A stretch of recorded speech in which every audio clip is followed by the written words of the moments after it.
Bismillahirrahmanirrahim. Assalamualaikum warahmatullahi wabarakatuh.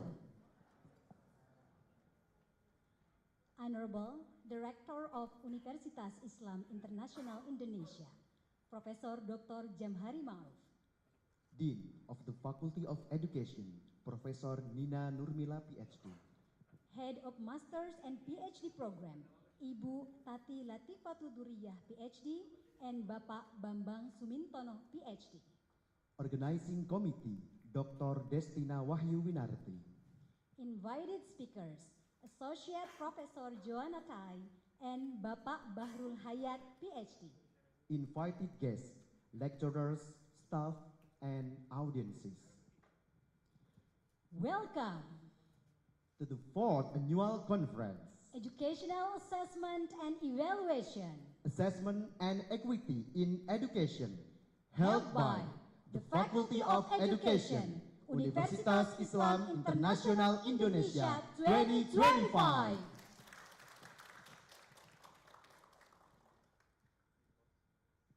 My name is Muhammad Sabar Prihatin. I am a PhD student, batch 2023. and I am Ustadun Hasana, PhD student, batch 2024.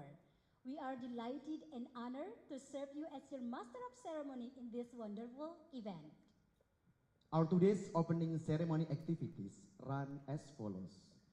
The first is singing Indonesian anthem and UIII hymn. The second is opening speech and welcoming remarks.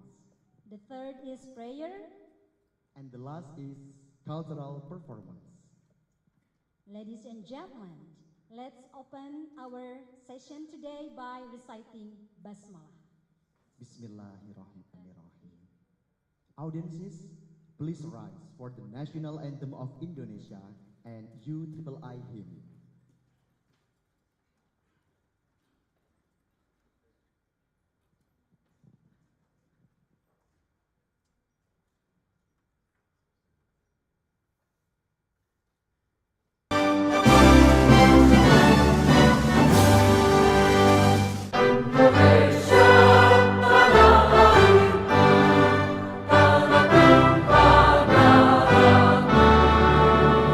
Di sana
next agenda is a welcoming speech from the organizing committee. Please welcome Dr. Destina Wahyu Winarti to the stage.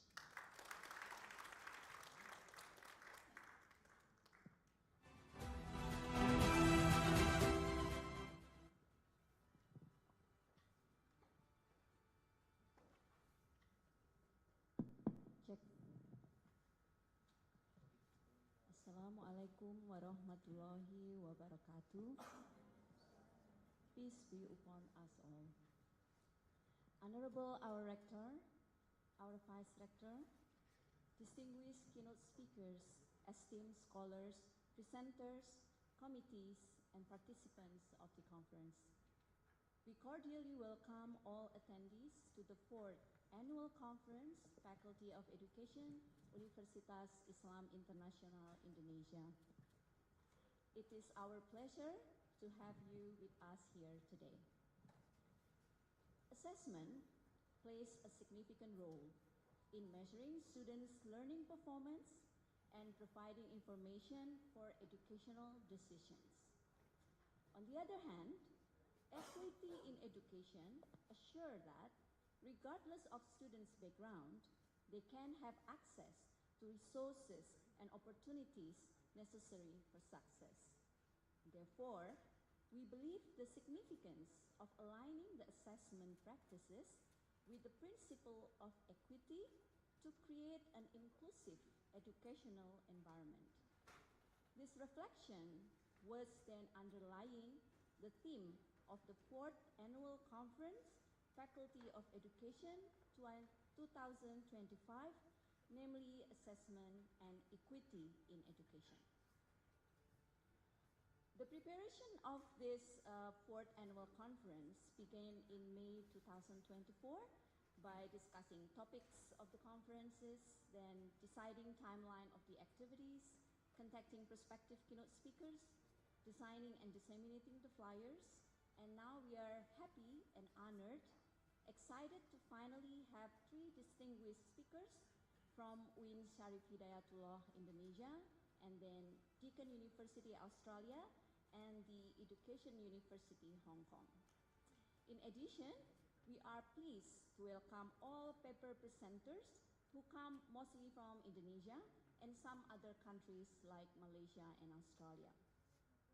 After a review process by 2 external reviewers, we have accepted 54 papers that will be presented during this 2 days conference.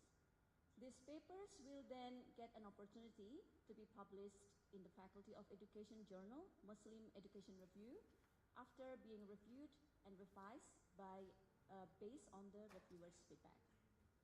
We sincerely hope that our 4th Annual Conference will serve as an exceptional platform for fostering meaningful dialogue and exchanging innovative ideas. We believe that this event will inspire and engage all those who are dedicated to learning and creating. In anticipation of your enthusiastic involvement and productive discussion, we extend our heartfelt appreciation. Thank you. Wassalamualaikum warahmatullahi wabarakatuh.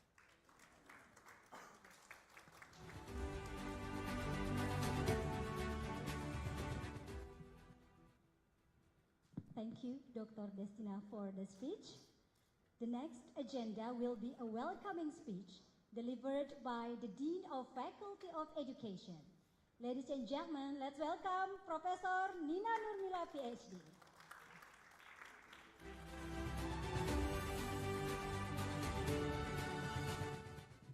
Bismillahirrahmanirrahim. Assalamualaikum warahmatullahi wabarakatuh. Alhamdulillahirabbil alamin, wassalatu wassalamu ala Muhammadin sayyidil mursalin wa ala alihi wa ashabihi ajma'in. Amma ba'du. Honorable Triple IU Rector Professor Jamhari Ma'ruf, PhD, distinguished speakers, Associate Professor Joanna Tai, we don't see Dr. Bahrul Hayat yet, our Vice Rector, and then Professor Yazid, our second speaker. The speaker for the second day will arrive this afternoon.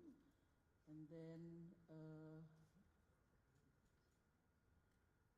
presenters, committees, participants of the conference, and we also welcome to our two scholar in residence, Dr. Suharto and Dr. Asih Wisudawati, who just started your fellowship on Monday. So welcome to the 4th Faculty of Education Annual Conference 2025. The Faculty of Education, like other faculties, this is for the participants from outside the IIIU.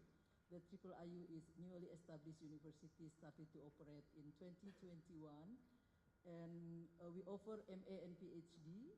And for the Faculty of Education, we have 4 concentrations: education and society, education policy, management and leadership, and then curriculum teaching and learning, educational assessment and evaluation. And we are preparing to open undergraduate and postgraduate programs in our faculty is in psychology. And our annual conference uses the 4 concentration in our faculty, like the first annual conference in 2022, we focus on the theme of education and society. And then the second annual conference in 2023 was under the theme of education, policy, management, and leadership. And then the third annual conference in 2024, we focus on the theme curriculum teaching and learning. And this year, 2025, our theme is educational assessment and evaluation. And next year, we will start the new round again, which focus under the theme of education and society, which will be organized in May 2026, yeah, inshallah. And it will be Pak Dr. Andar Wibowo who will be the person in charge for the next conference. So our aims of having annual conference, there are many aims. The first one is, of course, to provide a forum for where senior and junior scholars can share their latest research. I can see Professor Amira from Rio, so she is one of the example of the senior presenter, yeah, for this conference. Thank you for coming away from Rio, yeah. And also to facilitate networking, yeah, to allow presenters to know each other better, yeah, which might lead to future research and collaboration. Welcome, Dr. Bahrul Hayat, our second speaker for this conference. Please, you can sit near Joe. No, Pak Bahrul, you are in the front row near Joe. Thank you very much. So, when I was young, well, I feel young now anyway. I also often share my research results during the conference. So, like I know the Dean of the Faculty of Islamic Studies, Professor Yanwar, also through the conference, and we met many times in the conference. So when we are here working at IIIU, we have known each other better before, yeah. And then, of course, the third aims of the conference is to promote our new campus in order to attract more students. Bu Arina just bring our prospective PhD students. Welcome. I don't know your name yet, but we are happy to meet prospective PhD students. Yeah, and I also remember Lukiana, one of the presenters from UIN Yogyakarta in our conference in 2023. At that time, she was a master student at UIN Jogja, and then in 2024. She was applying for PhD here, and she is one of our students. You can raise your hand, Lukiana. Thank you. And the fourth aim is to attract publication in our journal, Muslim Education Review. For whoever outside this campus, if you would like to grab a copy of our journal, please ask Afra or other staffs here. You can have it for free, or you can give it to your library, yeah, in your campus, yeah. So this has been a 3 years regular publication, so 6 times, And now we have been accredited to Sinta 3, and also we try in order our journal to be indexed by Scopus. And one of the comments from the Scopus that that our journal need more writer from all over the world. And I'm happy that Joe, one of the speakers today, also have drafted the article for the publication in our journal. Thank you. And in addition, that our conference also to implement one of the key performance indicators of having an international culture and arts festival.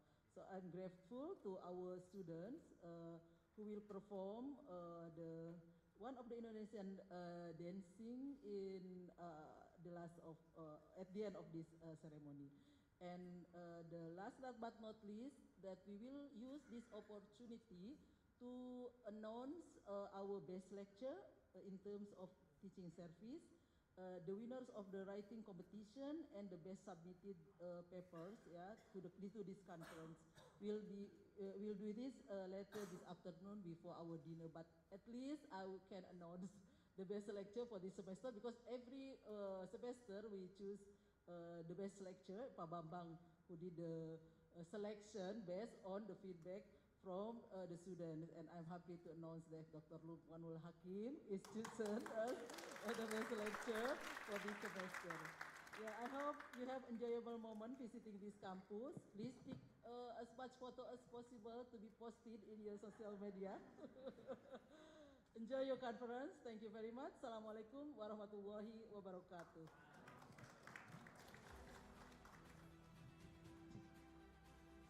Thank you very much, Professor Nina, for your speech. The next agenda is the opening remark that will be delivered by the Rector of Universitas Islam Internasional Indonesia. Please join us to welcome Professor Dr. Jamhari Ma'ruf.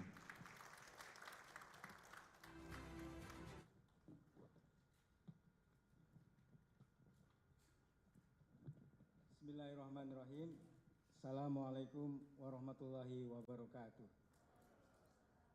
Alhamdulillahirabbil alamin wa bihi nasta'inu ala umuri dunya waddin. Assalatu wassalamu ala asrofil anbiya'i wal mursalin wa ala alihi washabihi ajmain wa ba'du. Ladies and gentlemen, distinguished speakers, also vice rector, deans, lecturers, and also my beloved students who attend this conference. It is great privilege for me to speak at the 4th annual conference of the Faculty of Education. Universitas Islam Internasional Indonesia is committed to delivering holistic education that combines knowledge with values, ethical principles, and mighty sense of social responsibility.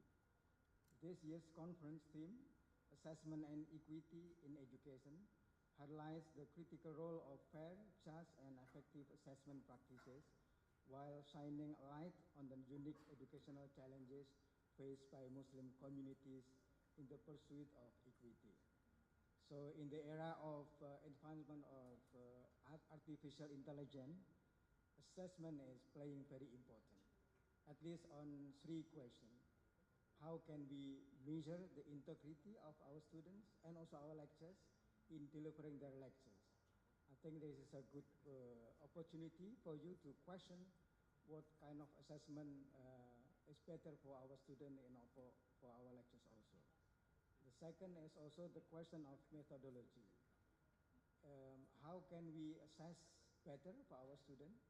Should we return to our traditional assessment, writing exam, when we come to room and write our assessment without anything except our body and our pen, and writing in our handwriting? I don't know if our student can write with handwriting anymore, because you are used to write on a computer. For myself, I'm a bad handwriter, so I can imagine of you students who never experience on handwriting, it's very difficult to write assessment in handwriting. But it is a challenge for us in the future. How can we assess better for our students, whether we are going to return to our traditional assessment or creating a new assessment in the future. The third one is about the way we teach. Should we also return to our traditional teaching method, or we are going to establish a new teaching method? Because if we are teaching lectures, teaching traditional materials to our students, probably they are, have better knowledge on the information and knowledge. There were several we say stories about lectures in the AI system, because now our students have their own laptop and they can have access Wi-Fi freely in the classroom. So I certainly sure that 100% of our students are checking information through AI while they're lecturing. So whether the lecturers telling the truth or telling bullshit. So I think this is also a challenge for us in the future of this. So I really appreciate and also congratulate to the Faculty of Education for having this conference on assessment. Ladies and gentlemen, I would like to sincerely thanks to the Dean and also the head of the programs, the faculty members, the committee and students for their dedication and hard work in making this event success. I am certain your contribution will result in nurturing a vibrant academic environment. Our responsibilities as an institution for higher education goes beyond the classroom. We must continue to actively engage with society, build meaningful partnerships, and apply our academic strengths to help solve real-world issues as well as support national progress. As we embark on this conference, let us stay focused on our shared mission to build an educational landscape that empowers future leaders, encourages critical thinking, and upholds the values of cooperation. Congratulations to all the participants, organizers, and support and participants whose efforts have brought this conference into reality. May this gathering be a space for dialogue, learning, and mutual inspiration as we rigorously work together toward a better future for both our university and society at large. On behalf of UIII, I warmly welcome you to our beautiful and beloved campus. Please help us spread the word that UIII is a place for all, open, inclusive, and respectful of every background. Together, let us create a learning environment where diversity thrives and understanding grows. So with this, I would like to officially open this international conference.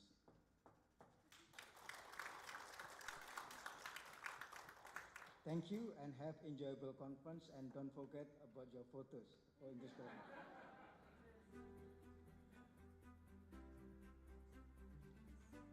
Thank you very much, Prof. Jamhari Ma'ruf, for the opening remark. The next agenda is prayer that will be led by our brother Ihsan Isa from the Philippines and our sister Lukiana Azmia Putri from Indonesia. So our brother and sister, the time is yours.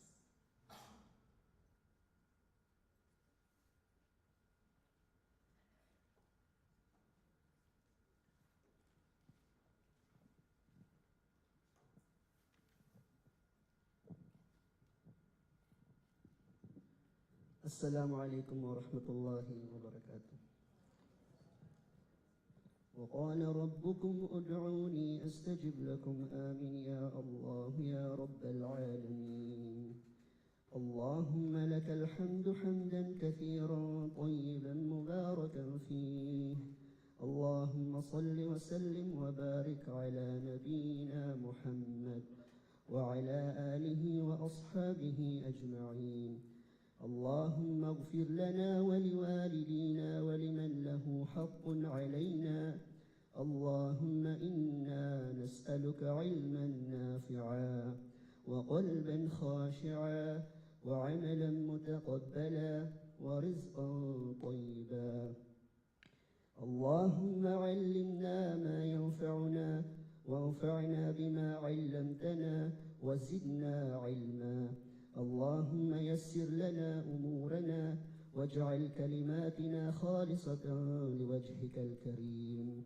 اللهم بارك لنا في هذا اللقاء واجعله مملوءا بالرحمة والمحبة والود وسببا لدخول الجنة. اللهم كما جمعتنا في هذا المجلس فاجمعنا في جنة الفردوس الأعلى مع أحبابنا.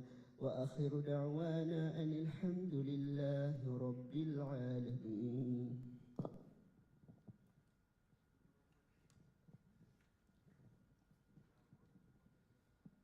O Allah, all praise is due to you. O Allah, send peace, blessings, and mercy upon our Prophet Muhammad, his family, and his companions. O Allah, forgive us and our parents. O Allah, we ask you for beneficial knowledge, accepted deeds, and pure sustenance.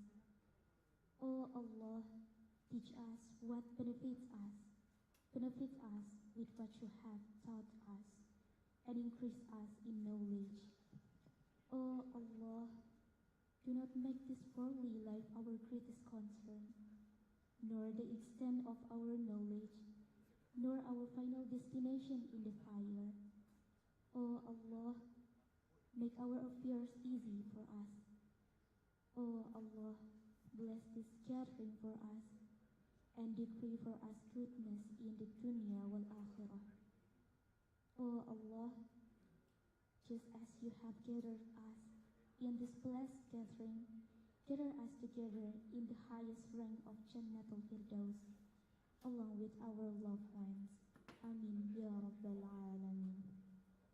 Assalamualaikum warahmatullahi wabarakatuh.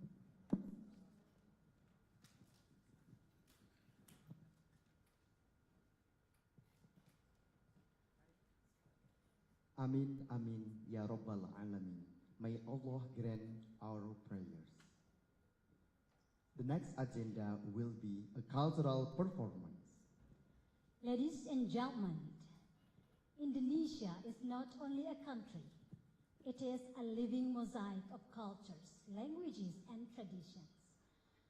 Amongst its many cultural treasures, traditional dance stands out as a powerful expression of identity and heritage.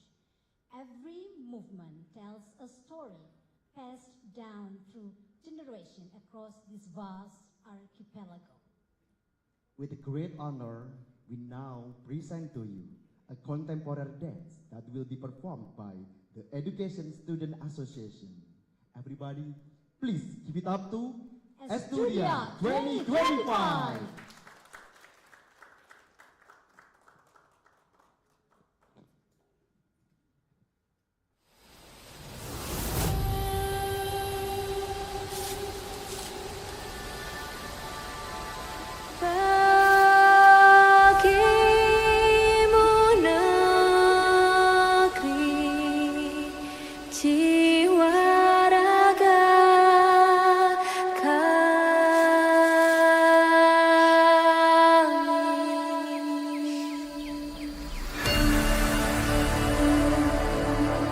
Indonesia is the most beautiful land in the universe. The land where we were born, the nation where we grew up. So many colors that live together in peace.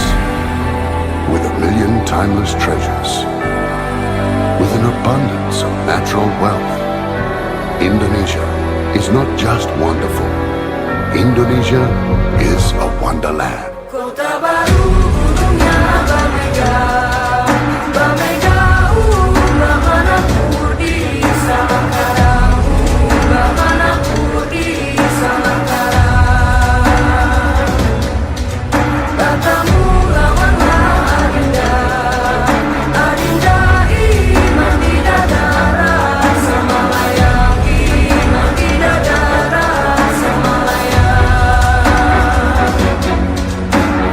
Say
Absolutely.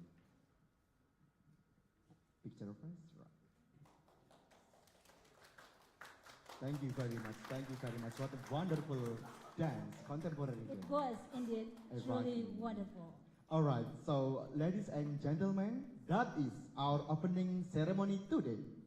Thank you very much for your participation and Wassalamualaikum warahmatullahi wabarakatuh.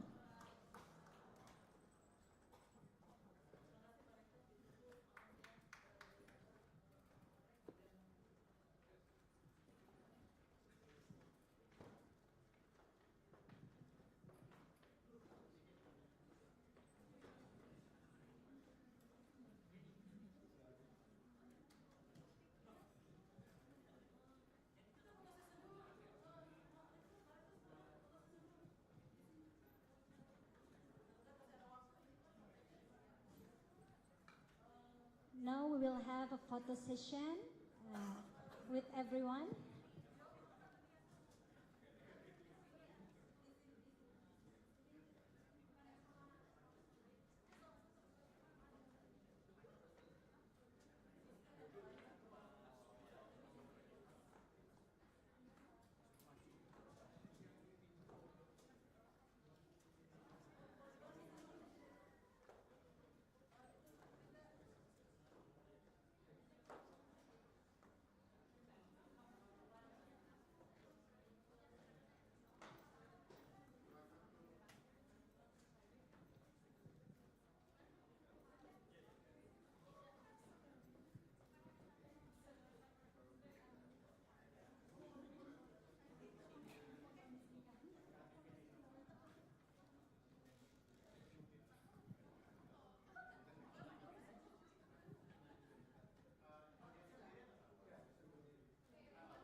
Please rise, participants.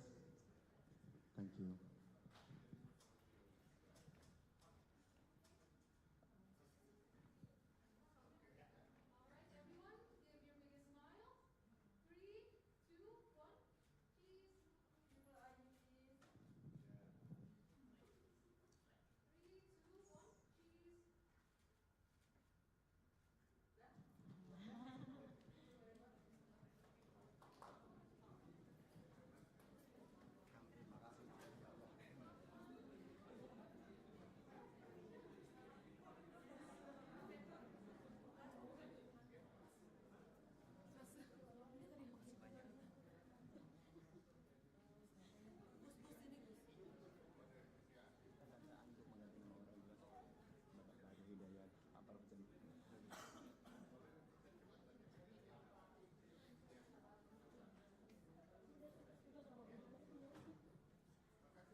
Dear audiences, we are now coming to the keynote speaker sessions. We have two distinguished speakers today. The first presentation will be delivered by Associate Professor Jonathan from Deakin University, Australia, and will be moderated by our brother PhD student batch 2024. Please welcome Amalul Umam, the floor is yours.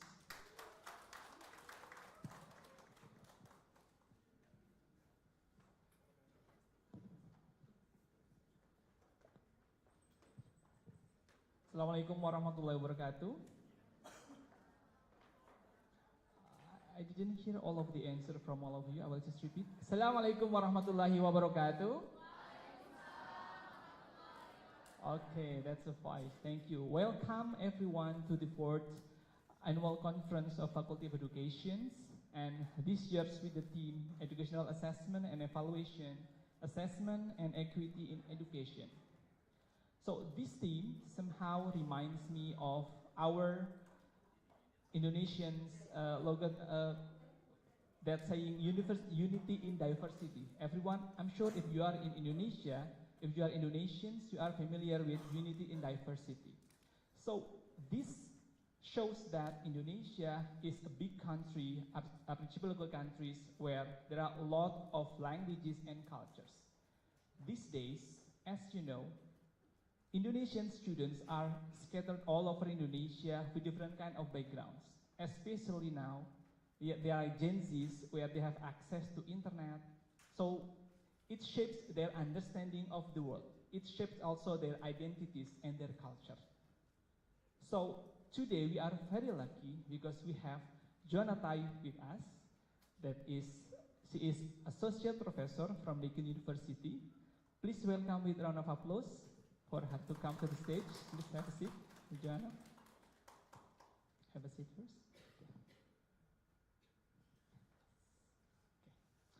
So before, I'm sure that all of you are somehow waiting, looking forward for the presentations. But before we start with the presentations, I want to introduce a little bit facts, only a little bit, because we are eager to learn and to listen from her presentations.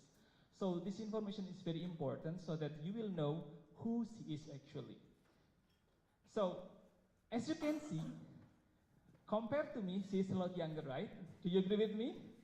Yes. Raise your hand if you agree. Okay. See, but you cannot like underestimate her because she is a senior research fellow at CRADL, Center for Research in Assessment and Digital Learning.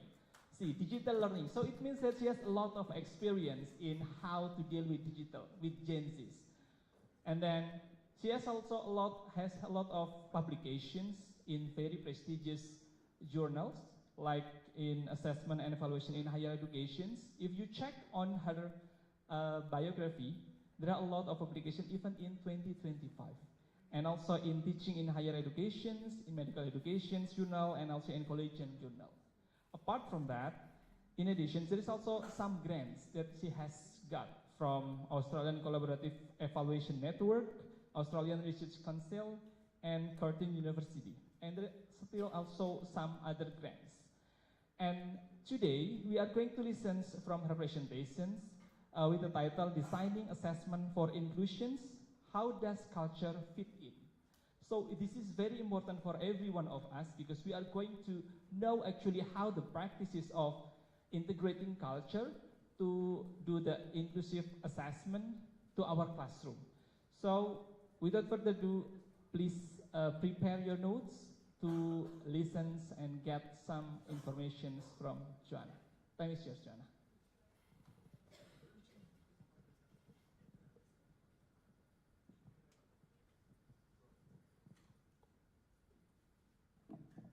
Good morning, everyone. Thank you very much for inviting me here.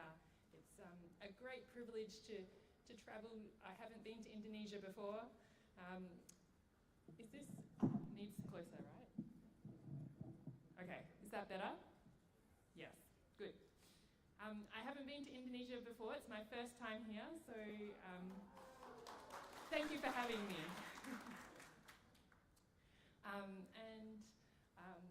To share a little bit of culture from Australia, it is customary in Australia to acknowledge the traditional custodians of the lands because, of course, most of the people who now live in Australia are not originally from there. We were all settlers, we all came, and the traditional custodians are, of course, the Indigenous Australians. So I would like to pay my respects to the elders, past and present, of the traditional owners of the lands from where I work, where I live, where I've studied, and of course the campuses where Deakin is, so the Wurundjeri people, the Eastern Ma people, and the Wadawurrung people in Victoria. So today, my talk will be in about 3 parts. First, I'll give some background information around assessment, around inclusion, and how culture might fit in. Then I will talk a little bit about a scoping review, a very small scoping review I conducted recently, and then give some implications for design for assessment.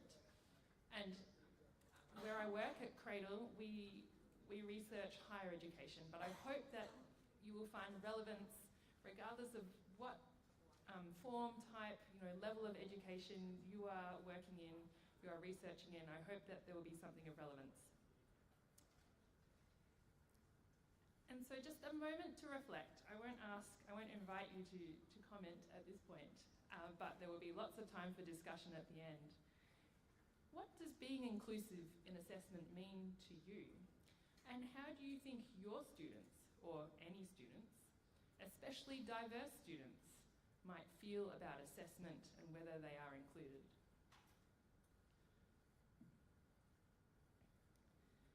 And the reason I ask this question is because I wondered if there was any differences between what happens here in a very, very multicultural society and what happens in Australia, which is also multicultural but in a different way. And so I did a study a few years ago now, in 2021, asking diverse students about how they felt about assessment, and you can see those words in red: anxious, stressed, frustrated. They are the things that came up most often. But there was also a lot of excitement about achievement, about being challenged and inspired. And the students in this study, and I think there were about 50-something of them, came from diverse backgrounds, had diverse characteristics. And the things that they recommended we do in assessment include accurately reflect the capabilities that are relevant to what they do in the future, offer opportunities for feedback with assessment, make sure the assessment contains clear and consistent instructions and criteria, ensure that the due date and time should support all students because some of them might have other responsibilities aside from studying, and also to consider beyond just the specific assessment how access to resources to actually do the learning might also impact on what students can actually do in assessment. And so hearing this from students really continued to inspire me to work in this area, to see that this is an important thing, that equity and inclusion are important, especially in the realm of assessment. And this hasn't been a short journey for me. I'm not that young. I graduated from my first degree a while ago now, and my first degree was medicine. And I saw when I was on clinical placements that not all students had the same opportunity to learn, to access opportunities to practice, and that impacted on how they went in assessment. And that had an impact on what happened to them, whether they passed, whether they failed, if they had to resit, if they dropped out altogether. And I thought that this was a really important thing, that all students should have a fair chance to demonstrate their capability, to learn and to demonstrate that capability. And this led me to do my PhD, which was in peer-assisted learning and clinical medical education. And these ideas have sort of inspired me throughout and have led to things like publishing a co-edited book on assessment for inclusion in higher education. So this topic has been important for me for a long time. And that's a little bit about me. And now I'd like to start talking about the background of the work. So I wasn't sure how much everyone would know about Australia and about my university, Deakin University. So Australia is a very big continent, but we have, the population is spread around the edges. Deakin University has a number of campuses. We have about 60,000 students altogether. I think about 15,000 are postgraduate students, 10 to 15,000, I can't remember exactly now. But we are spread over a number of campuses. I work in the city centre at Deakin Downtown, but Destina's been to Burwood campus and I think also to downtown. And then we have campuses in Geelong, which is like the second biggest city in Victoria, which is the state where I live in. But Deakin also has now campuses internationally at Bandung and also at Gift City in India. So we have a little bit more of a global presence, but most of our students are based in Victoria. We were set up also, we're 50 years old, so a little bit older than you, but still pretty young. We were set up to serve communities who wouldn't otherwise have access to education. So people living rurally in remote areas, people who couldn't study normally, couldn't come to the big city and do a course full time. So at Deakin also there's a great sense of wanting to support equity and inclusion. And these ideas around equity and inclusion have been important in Australia for a very long time. There have been specific equity categories set up since 1990. There are 6 of them there. And a lot of the funding, additional funding for universities focuses on Indigenous Australians, people from low socioeconomic backgrounds, from rural and regional areas, and people with disability. And we have legislation to support what happens. All Australians, everyone must have an opportunity to access education. And this filters through even to the Acts of Parliament which set up what happens in our universities. And you can see on the bottom there that quote from the legislation that we must accommodate student diversity, including underrepresented and disadvantaged cohorts. So these are things that are important. We have to do this. It's not just something that might be ethical or moral, it's also a legal requirement that we need to be inclusive in the way we do education. And these are also not local issues. I discovered when I was looking through, when I was doing the literature review, that actually people have been publishing books around equity and inclusion and assessment for a very long time now. 1998 is not just yesterday, as it turns out. So these have been things that people have been dealing with for a long time, and yet we still haven't quite got to a point of fixing the problem. This might be because it's not something that we can actually fix with a solution, but it's something that we have to keep on working at. So beyond any official statistical categories that the government might collect data from, we can think about diversity in a number of different ways. Students have different backgrounds, different characteristics, and some of these things might overlap. For instance, gender might overlap with culture, and disability, and where we live. We might also think beyond specific categories that we can place on people and think about the students themselves and how they see themselves, how they see their future goals, their learning interests, and what might happen once they leave an institution. So there is a lot of diversity, and we might not be able to understand all of it at any one point in time. And for instance, some of this might be because students don't choose to share parts of how they are diverse with others. One example is from disability education research is in Australia, research has found that many students don't choose to share that they have a disability because of shame, because of stigma, because they feel even if they get accommodations that might be somehow an unfair advantage, that they are capable of doing things regardless of their disability. And so we have to think not only about the students who come to us and say, look, I have these particular set of circumstances which means I can't do the assessment in a particular way. We have to think about all those students who might not be confident to come to us or who might not think it's a problem. In the Australian context, we can see that students from various diverse backgrounds also do not have the same success at university. So these are government statistics for all students in Australia. And you can see all domestic students are the dotted line, and the overseas students have better success rates than our domestic students. But part-time students, low socioeconomic students, students from regional and remote areas, Indigenous students, students who are studying at a distance, they all don't pass, they all don't graduate at the same rates that other students do. And so this is a problem. We want students to be successful. And one big part of success is assessment. Assessment is powerful. My Cradle co-director, my boss, David Bowd, a long time ago said, students can, with difficulty, escape from the effects of poor teaching, but they cannot, by definition, if they want to graduate, escape the effects of poor assessment. This means that we have to do something about the assessment, and we have to make the assessment better. More recently, I worked with Gabrielle Finn from the UK and Vishnu Nataraja from Malaysia, and we were discussing and comparing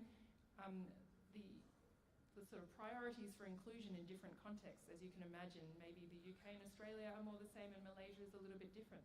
And we did discover that while the specific priorities and problems were perhaps a little bit different, the impacts for students were very similar. Assessment communicates what types of knowledge or skill are important, what we value. It can act as a gatekeeper. You know, if you don't pass, you might be excluded. You might have to not continue studying. And what happens when students get degrees, get a certificate, that changes the course of their lives. It really influences what they can do in the future, what jobs are open to them, what they can contribute to society. And that's why assessment is important. I think Yansi tomorrow will also talk a little bit more about the different purposes of assessment. So I won't spend too much time here, but when I talk about assessment, I don't just mean assessment of learning when we think about the certification, ensuring that students have met learning outcomes. I'm also referring to assessment for learning, which means that the assessment will develop students' capabilities. And I'm also talking about assessment as learning, where the learning happens through participating in the assessment. These ideas around assessment all point to ensuring that students are set up not just to pass the assessment now, but so that they are prepared in the future. Because once they leave an institution, they won't have teachers to tell them whether they did a good job or not. They will be in the world contributing themselves. And they will have to have an understanding of what good looks like and what's appropriate. So there's another reason for why assessment is really important to get right, to improve, to refine what happens in assessment. Validity also matters. I think there are other experts here who do a lot of work around assessment validity. But some key sort of conceptual things, even from a qualitative perspective, that we should keep in mind are we focused on measuring the right things? Is the task that we set actually relevant to the standards, to the quality metrics that we are trying to maintain? When we talk about validity, we have to also make sure that all students understand what is required of them. So are the task requirements communicated in clear ways? We also need to make sure that the task supports all students to be able to demonstrate their capability. If the task doesn't allow some students to do it because they don't have the equipment or weren't trained in a particular way, then this is problematic because we should be designing assessment in ways that ensure all students can actually demonstrate their capability. And a final thing is that even if we're thinking about assessment for inclusion and supporting diversity, in Australia, we still need to have it's a legal requirement to have adjustments or accommodations for people with disability and to ensure that they can also demonstrate their capability. So everything I say, that doesn't mean that we can take away things like accommodations or adjustments for people who actually need them. We should be trying to do better overall, but that doesn't negate our legal responsibilities. So this brings me to the idea of assessment for inclusion. And so I and my colleagues at Cradle spent a lot of time thinking and discussing and trying to turn the problem on its head. It's not just about, it's not about the diverse students that are the problem. What if the problem is the assessment? And how can we therefore reframe what we are doing in assessment to ensure that it includes everyone? And so we came to this statement: assessment should recognise diversity in student learning and endeavour to ensure that no student is discriminated against by virtue of features other than their ability to meet appropriate standards. This of course presumes that we already have a shared understanding of what those appropriate standards are. But the main principle behind it is that we should be supporting everyone and we should be thinking broadly about diversity. So now I come to that question of culture, and thank you to the students this morning for their demonstration through dance of Indonesian culture. I think culture is something that perhaps hasn't come through in assessment so much so far, and it's something that we're increasingly conscious of.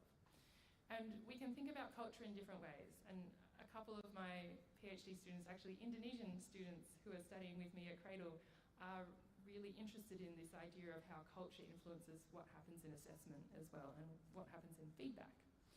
So there can be things like societal values, what a group of people might consider as acceptable. We can also think about academic traditions as part of culture.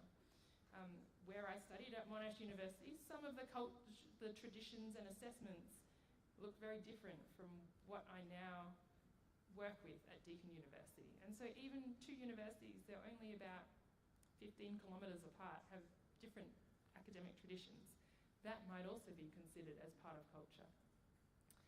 We might need to think about marginalised or underrepresented groups and what culture they bring with them. And then what actually happens in assessment design, what happens around here, could also be considered as part of culture. Is it normal, for instance, to have written exams? As the rector said, should we be returning to exams in a room?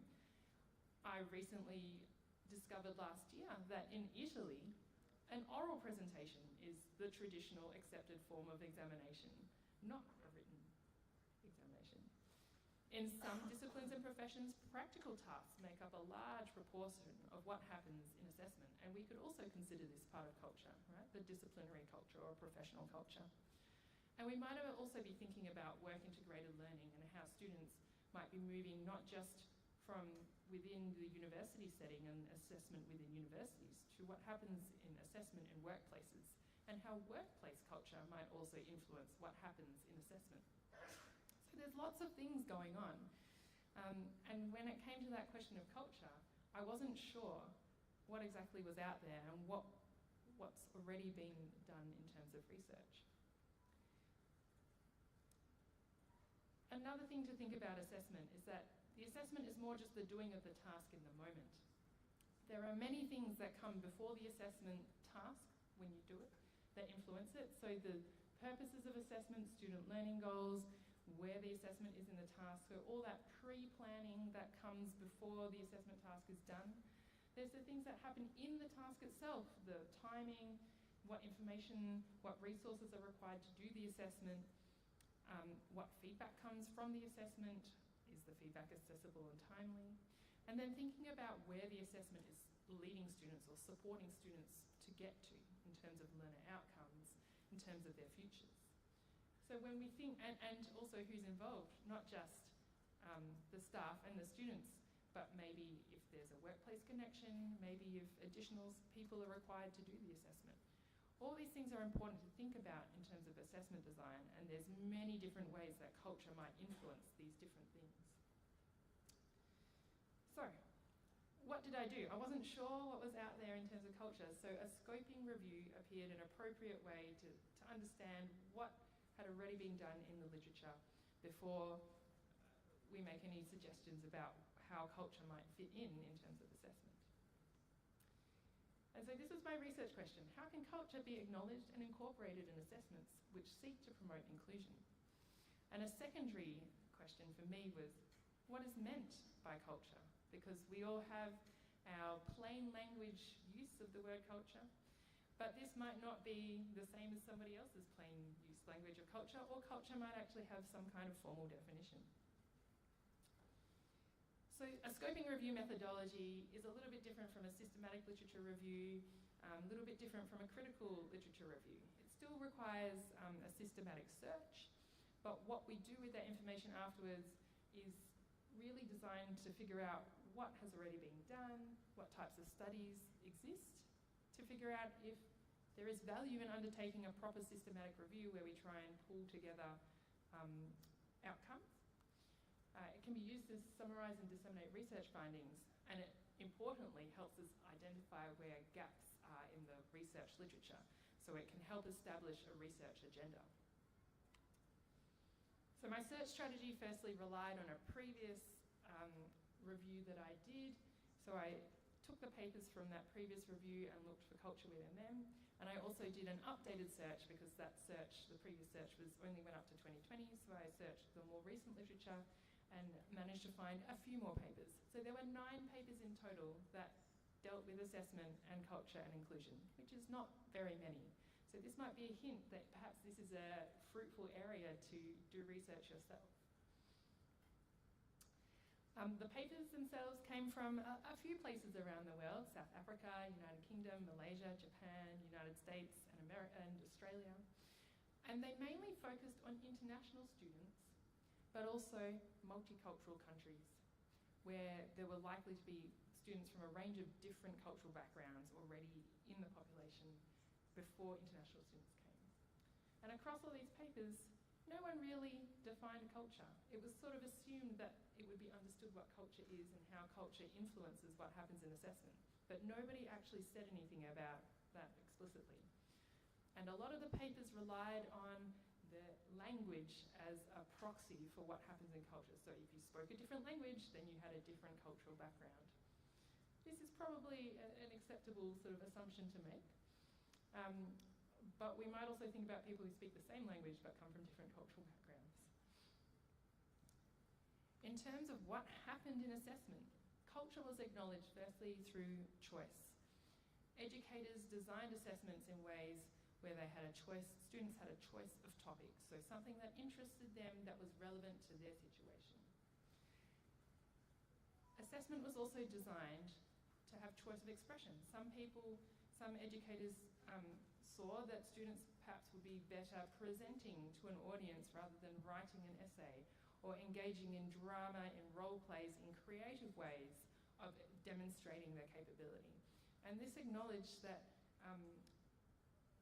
what counts for knowledge and how knowledge is expressed might be different across different cultures. The other aspect where educators acknowledge culture was around how assessment task expectations were made explicit, acknowledging that students might have come from a different academic tradition, from a different academic culture, acknowledging that students might have studied in different countries where assessment looks different. And so this took the form of rubrics, having specific criteria for how, for what might be assessed in the assessment task. And also, some educators offered opportunities for formative assessment and feedback that really helped students align more with the expectations of the task. Another really interesting thing in the design of the assessment task was that some educators actually saw assessment as an opportunity for intercultural exchange, where students worked with each other in a collaborative or group assessment and discovered things about each other and discovered things about where the students came from and what mattered to them and how different societal values might impact on what they were learning. So these were the different ways in which culture was actually acknowledged within assessment. You're probably thinking there's other things that could be done, and I think, I'm really looking forward to hearing your thoughts on what else could be done when we come to the discussion. So from that scoping review, there was not much there, but there's enough to sort of put together some design principles. And so I suggest that there are probably 2 design principles for cultural inclusion assessment. Firstly, that assessment tasks should actually account for where students are going to, where they come from, have a future-oriented focus which supports learners to engage in the production of relevant knowledge and practices. I actually tap into what students are interested in, where they come from, where they see they're going, in order to make the assessment relevant to them. And this is one way to acknowledge culture. The next, really leaning on that last point I made on the previous slide, that assessment tasks should offer opportunities for scaffolded exchange, scaffolded meaning that it's structured, to come to a shared social understanding of diversity.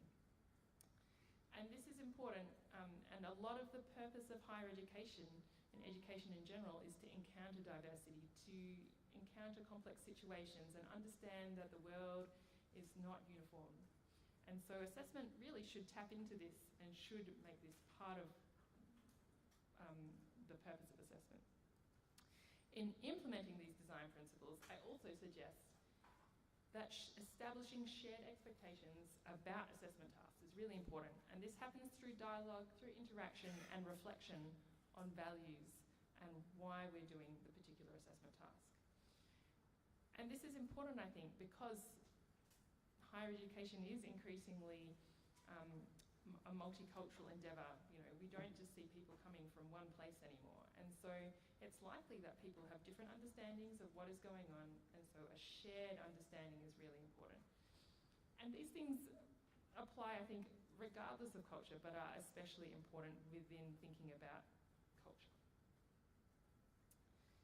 So those design principles actually align pretty well with previous work that we'd already done on assessment for inclusion and assessment and course design for inclusion. Firstly, that designing is an ongoing process. It involves many stakeholders at multiple levels, so everyone needs to be involved. And the strategies that we've previously proposed in the paper for assessment design around authenticity, having a programmatic perspective on assessment, and supporting distinctiveness of students, these were all things that came through with respect to culture as well. So a little bit more on those ways of designing. So authenticity in assessment. Now, one thing about authenticity is that we are increasingly realising that authenticity doesn't just mean real world. It means, and authenticity is really about how it is perceived in the eye of the beholder. It's not something that just that you can just say it's authentic and it therefore is authentic. It has to be an exchange between and an interaction and the engagement of students so that they understand how it is authentic. And we can think about this in a few different ways. Authenticity to self in the development of identity. We can think about the authenticity of task within expectations within the real world, and authenticity to values. So staying true to the underlying values which might be shared or might be individual. Another thing, and especially in relation to Gen AI in Australia, programmatic or course-wide or systemic assessment has been suggested as the way to account for generative AI and to stop students using Gen AI, or to ensure that students can actually do what they say what we say they can do in the task. And so here we suggest that taking a programmatic level perspective on the outcomes offers students multiple opportunities to get better at it, rather than just having a one-off chance to do the task and either pass or fail. So not everything might need to be assessed at every occasion, and tasks might be linked across a program of study that supports students to build their capabilities over time. And finally, distinctiveness. We know that when students leave an education institution, they will go to different places. We are not preparing cookie-cutter students to do exactly the same thing all the time. So this is important in the way that we design assessment, which should be a little bit more open-ended to support students to develop the things that matter to them, that will support them wherever they go next.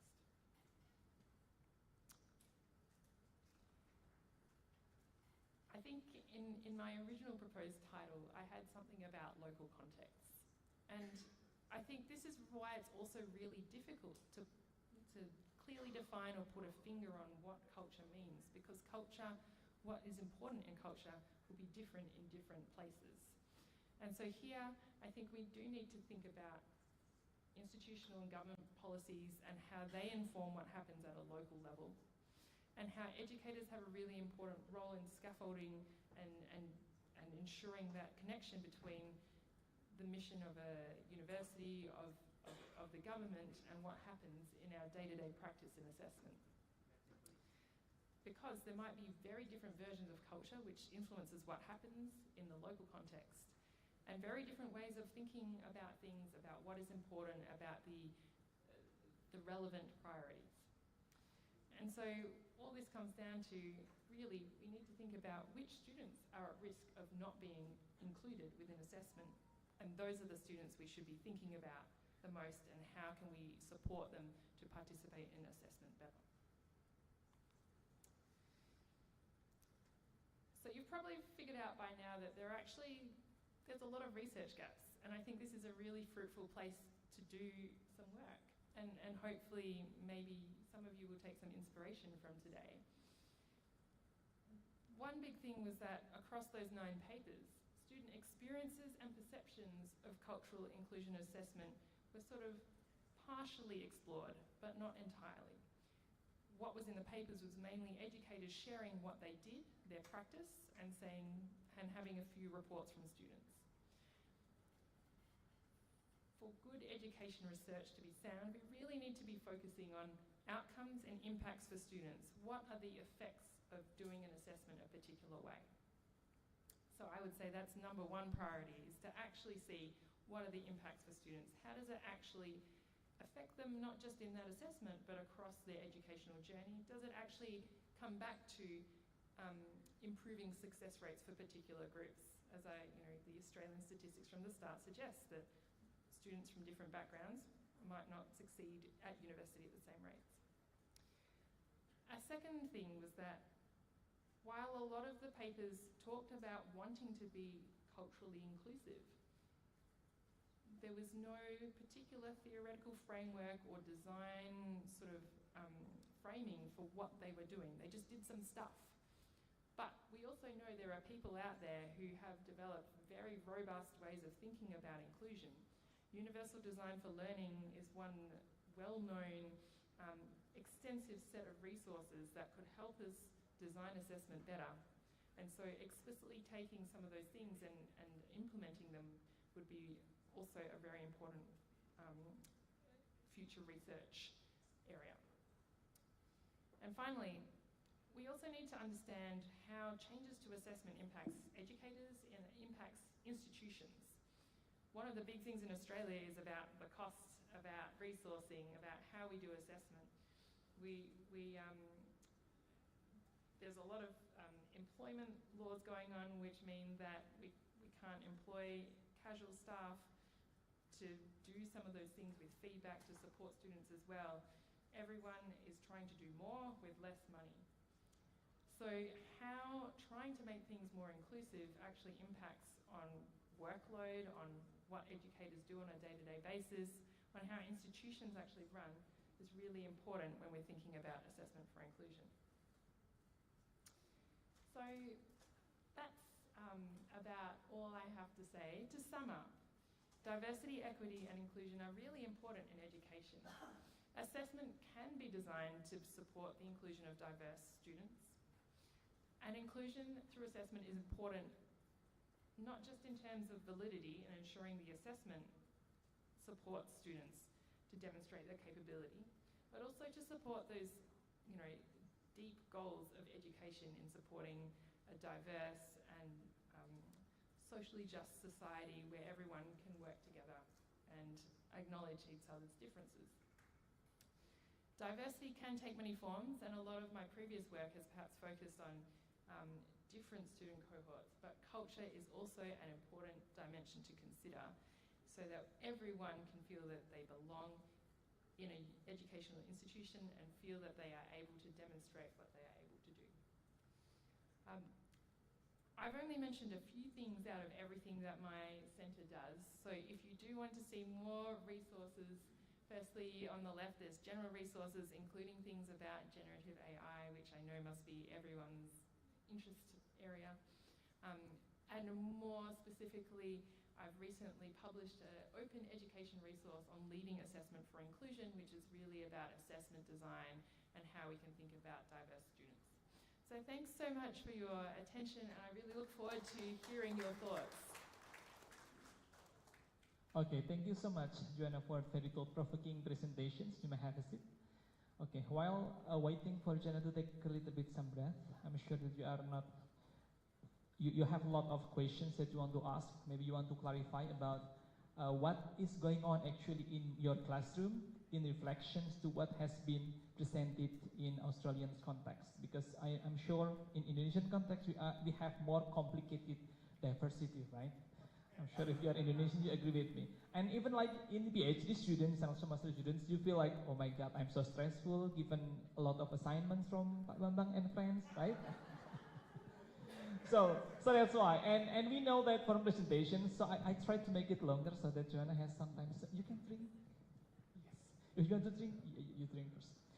So like, assessment is powerful, but the problem with us, like even in higher education, we come from different backgrounds.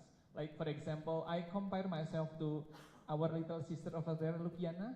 Okay, Lukiana has been mentioned before. Like we have so far different gaps. Like I have some experience, so my luck, but not really for Lukiana. But in the class, we have been faced with the same assignment. Correct, Luki? Yes. Okay. So that's why this kind of thing happens even in higher education, especially in your context. If you are educators, I'm sure that you have a lot of what is this actually that is going on in your classroom? Because your students, sometimes they don't have the same practice, the same experience. So that's why they have the same opportunity to learn, but sometimes they don't have the same opportunity to demonstrate what they have learned.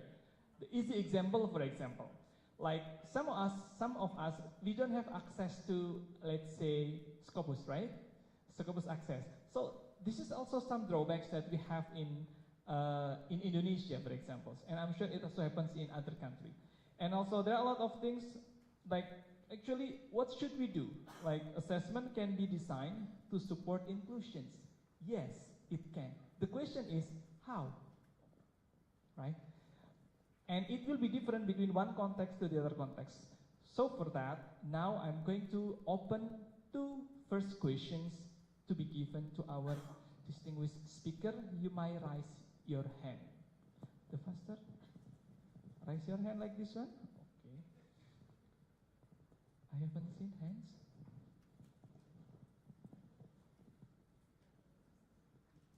Don't worry, nothing will be happen. Okay, there is one from beautiful lady over there, our sister. One more from gentleman maybe. Any gentleman over there? Hello. Okay. Also beautiful sister over there. Okay, so Mbak Fani and Sister Julia.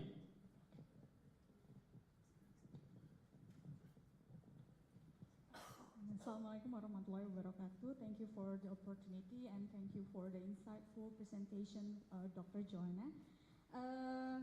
My name is Fani. I'm a PhD student, batch 2 in this university.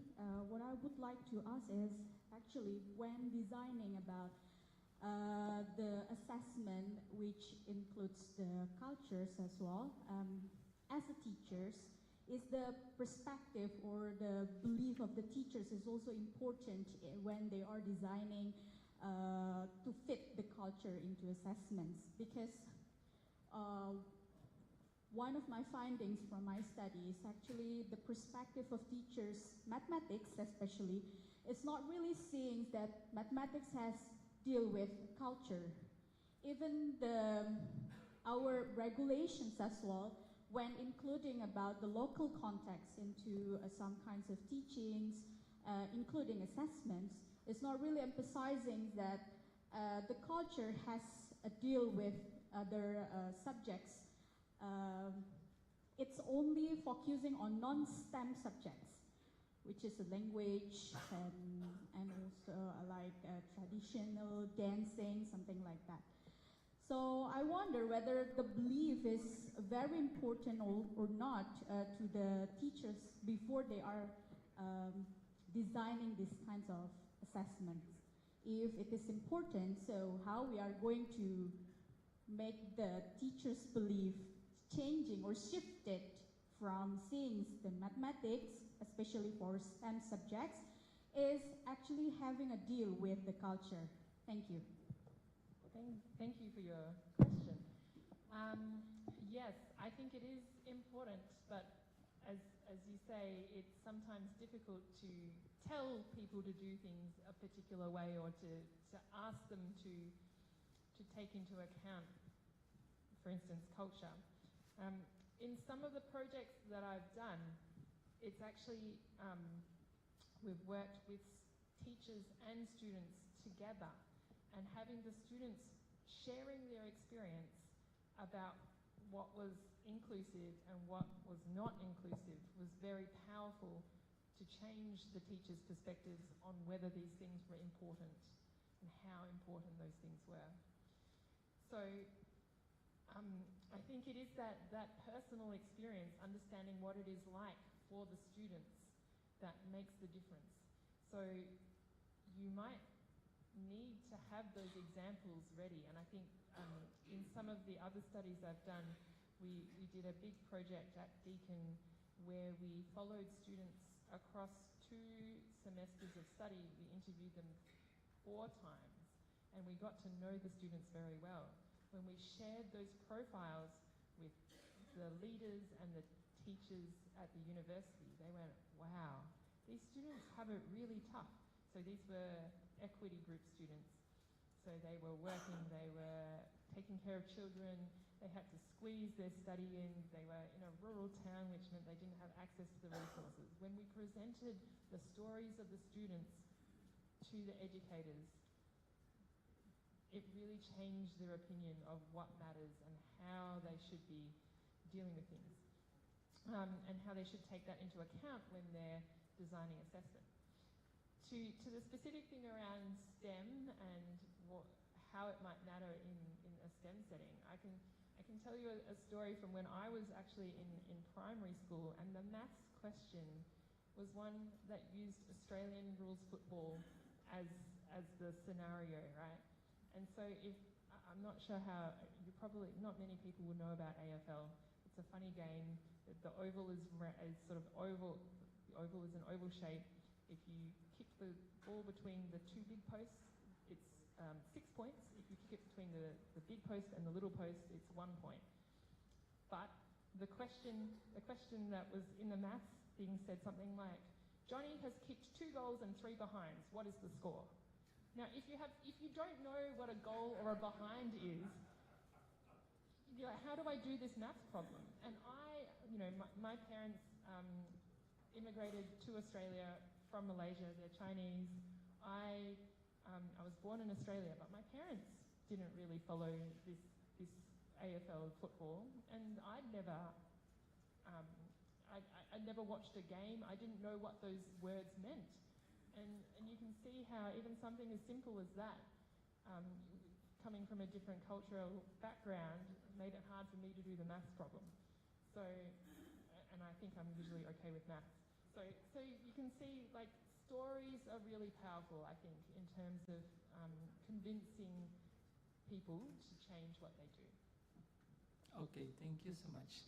Does that answer, is there any follow-up questions from? Okay, if no, we can continue with the second questions from Julia, please. Okay. Thank you so much, Dr. Tai, for the insightful presentation. There are so many things that from your material that I can finally confirm my doubts and also assumptions in assessment all the time. So during my learning experience, it's always been the students who should always adjust themselves to the format, right, to the format of the assessment. While from your material, it says that assessment should accommodate students' capability and also should support their future trajectories. But from the teacher's perspectives, let's say in real classroom practice, we determine oral examination, for example, for English subject in high school. And the thing that you want to know is their ability in speaking English, not their confidence in speaking, right? And those who have social anxieties will be burdens, right? And then the fact that assessment should accommodate students' capability, we might consider written exam is better for this type of students. But for the number 2, to support that exam assessment should support their future trajectories, this type of assessment can make them realize that they should try to defeat their anxieties, because in the future they need to work with people and also to speak with people, and this is their training to prepare themselves, right? So how we should reconcile this, or I mean, like, how we should prioritize? Thank you. Thank you. What a great question. It's almost like I planned it. I'm working on a paper at the moment with some colleagues around oral presentation, actually. so one of my colleagues she's a lecturer in communications and media, and she also noted women students particularly do not like to do oral presentations. I'm not sure if it's the same here, but in the Australian context, women have a lot of anxiety around presenting orally for a range of reasons. So when we looked into the literature, we found, yes, there's a lot more reports of women not feeling confident, about men feeling more confident in terms of public speaking. There might also be some social expectations around how people present. But it really, as you say, it's about assessing their language, in your case, the language capabilities. So we need to focus on the thing that we are wanting to assess and try to mitigate all those other things that might impact on that. And so one part of it is building the confidence of those students. Now, there might be a number of ways to do this. It could be through offering practice. Part of what the literature seems to say is that a lot of students are worried about what's going to happen in the oral presentation because maybe we don't share enough information about what will happen, the structure, the format. Will there be questions? How many questions will there be? Is it more of a dialogue, or do I just get up and present? So some of those things, preparing students better, both from the perspective of what the task involves, but also offering them opportunities to practice might help with that. Another part of it might also be about if the anxiety comes from speaking to a big audience, can we make the audience a bit smaller? Is it okay for the student to maybe pre-record their presentation rather than having to get up and do it?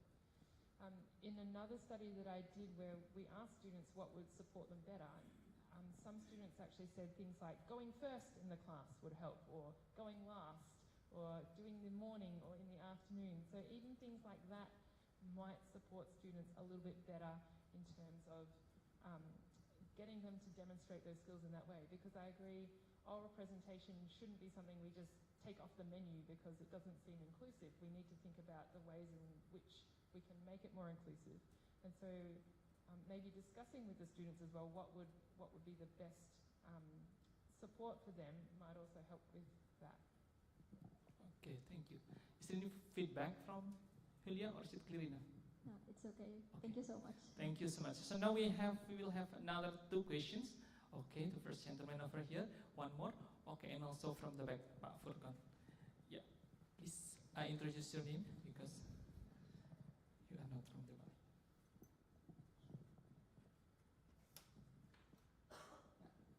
Assalamualaikum warahmatullahi wabarakatuh. Waalaikumsalam.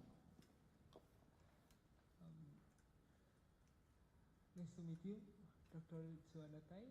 My name is Andre Genta Senjaya, stand for Andre Ganteng Selalu. Means Andre always handsome in English. Thank you. So, Dr. Juana, I want to ask you something because I'm living with cerebral palsy. I work with a lot of disability students, and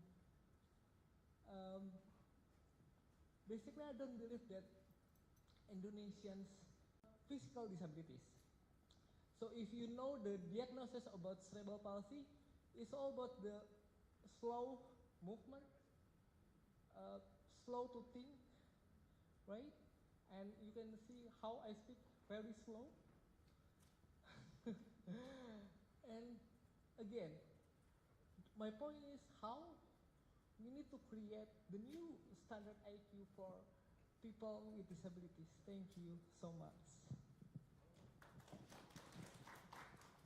Thanks for your question. I think part of the problem is that we are expecting everyone to fit a particular mold, right? And expecting everyone to have the same set of capabilities. So in line with the previous question, that all the students must conform to the thing that we are administering. But as you highlight, that's perhaps not the case. and there might be strengths and different aspects that are important that are not captured by tests like that. So is the problem really with the students or the test? I think you've already highlighted the problem is with the test. But why are we doing these tests? What is the purpose of the tests, I suppose? And I don't think that IQ tests are commonly administered in the Australian setting anymore. Certainly we have other regimes of school testing. There's a thing called NAPLAN, which students from primary school, grade 3, grade 5, grade 7, grade 9, they have to do this test. It's now on a computer, so they have to do computer things. If you can't use a computer, how are you going to do the test? If you haven't had the same practice with the iPad, you're not going to be able to do it as quickly as someone without an iPad. If you have a physical disability, it doesn't work, right?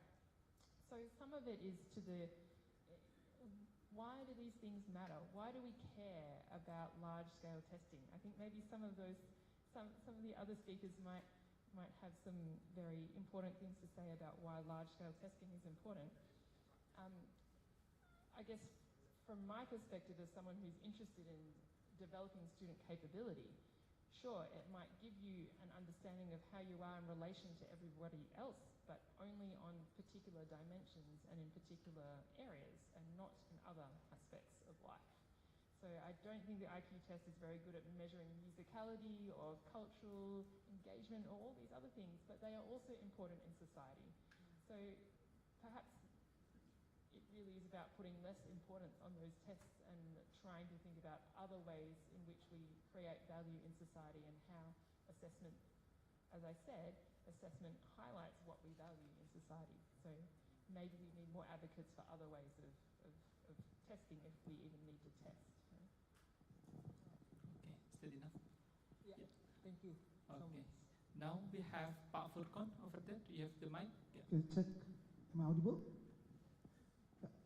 Thank you. My name is Furqanul Hakim, second batch PhD students. Get back to the topic, international and its cultural perspective on designing assessment for inclusions, adapting to local context. And maybe I'm going a little bit broad to the policy making.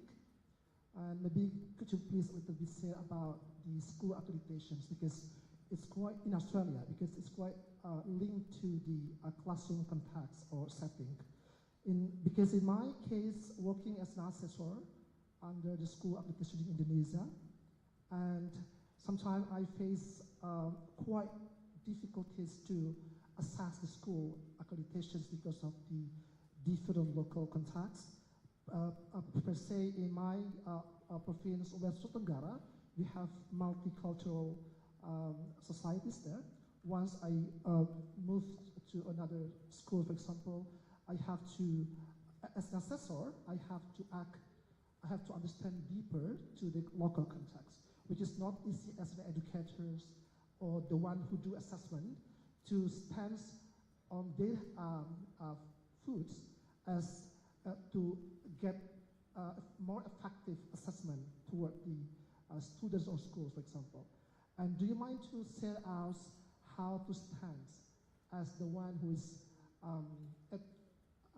to assess the diversity of the students, the diversity of the school, which has a very diverse in terms of local context, in order to achieve appropriate marking per se, then because it saves the futures of the students as well, and also the schools in the future. So could you please tell us more on that kind of the way of the assessor as the teachers or lecturers to assess those diversity local contexts? Thank you.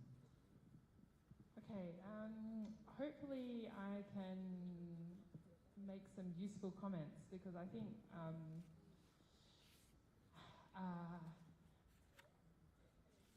I guess my experience in the Australian context, maybe, I don't know if it's going to be entirely helpful. I think there's always going to be that tension between what is required at, say, a national policy level and what happens on the ground. And I know my colleagues in the School of Education have really fought back against things like a national curriculum and like a standardized national curriculum where everyone has to do the same thing, because it doesn't take into account what's happening in particular places, acknowledging where the students are at and what resources also the teachers have to support students. So I think there's always going to be some push and pull between what maybe our government wants us to do and what we can actually do for specific people in a specific context. And so how we work together and sort of continue to work with the tension to improve things is it's not going to be an easy solution, right? We can't say that it's just going to be fixed.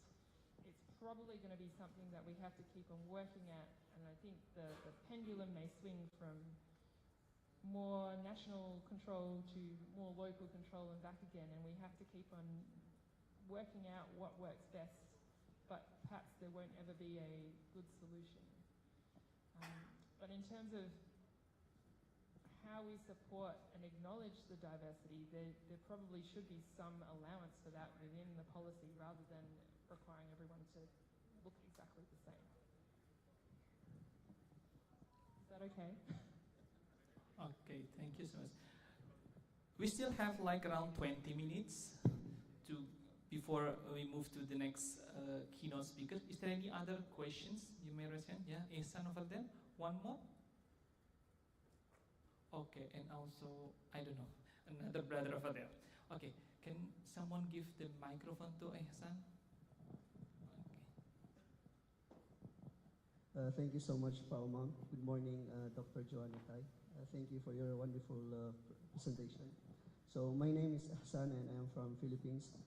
We also have like intercultural challenges when it comes to education, especially when the indigenous tribes in the Philippines are really underrepresented and their topic of interest are not really covered by a lot.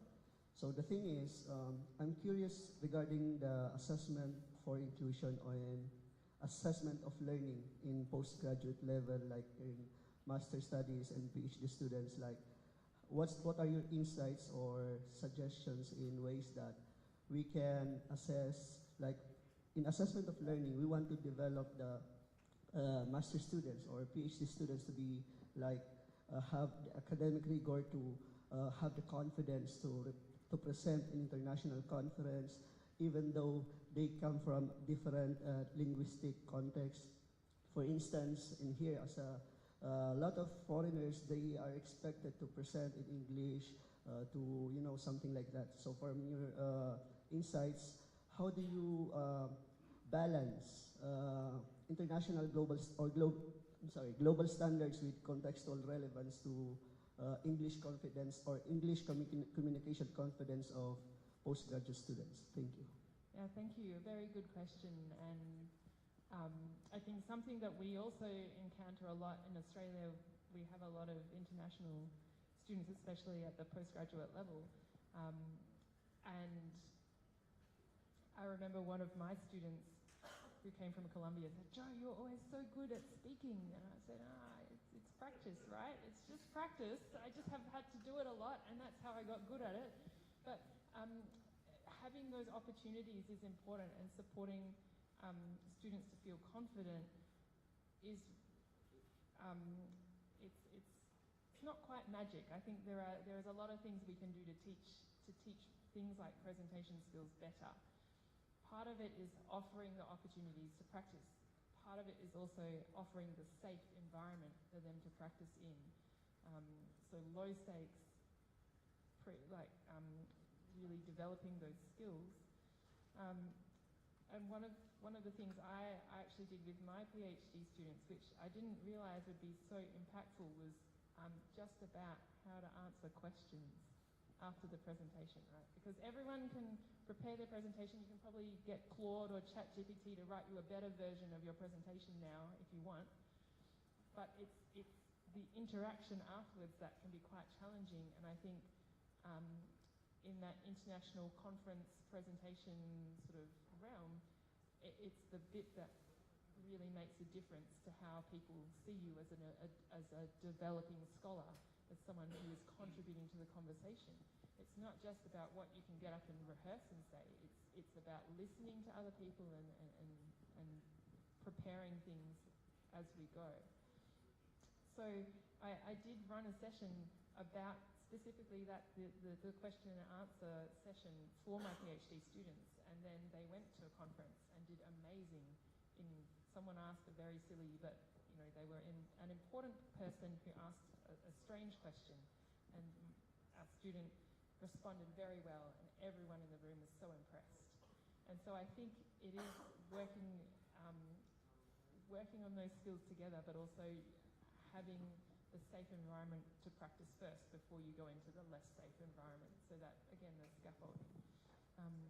But definitely something we should be thinking more about and doing in a more sort of structured way to ensure that everybody has those opportunities to practice, to learn, to engage in those ways, and not just the people who put up their hand and say, I will practice my presentation. Yeah. Okay, I have to answer. Yes, sir?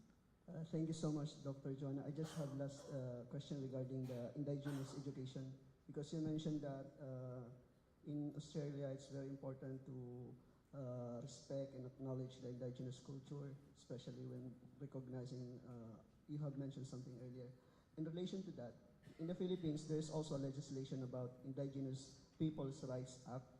But the thing is, one of the challenges that the indigenous communities present is that they were guaranteed by the Philippine legislation to have a schooling wherein it respects their own indigenous culture, or like their own communities or school. But the thing is, some policymakers say that there's a price to pay. If you want to fit in the national standard, there's a price to pay, and some of those pay might be costing your own indigenous language. You have to learn the national language.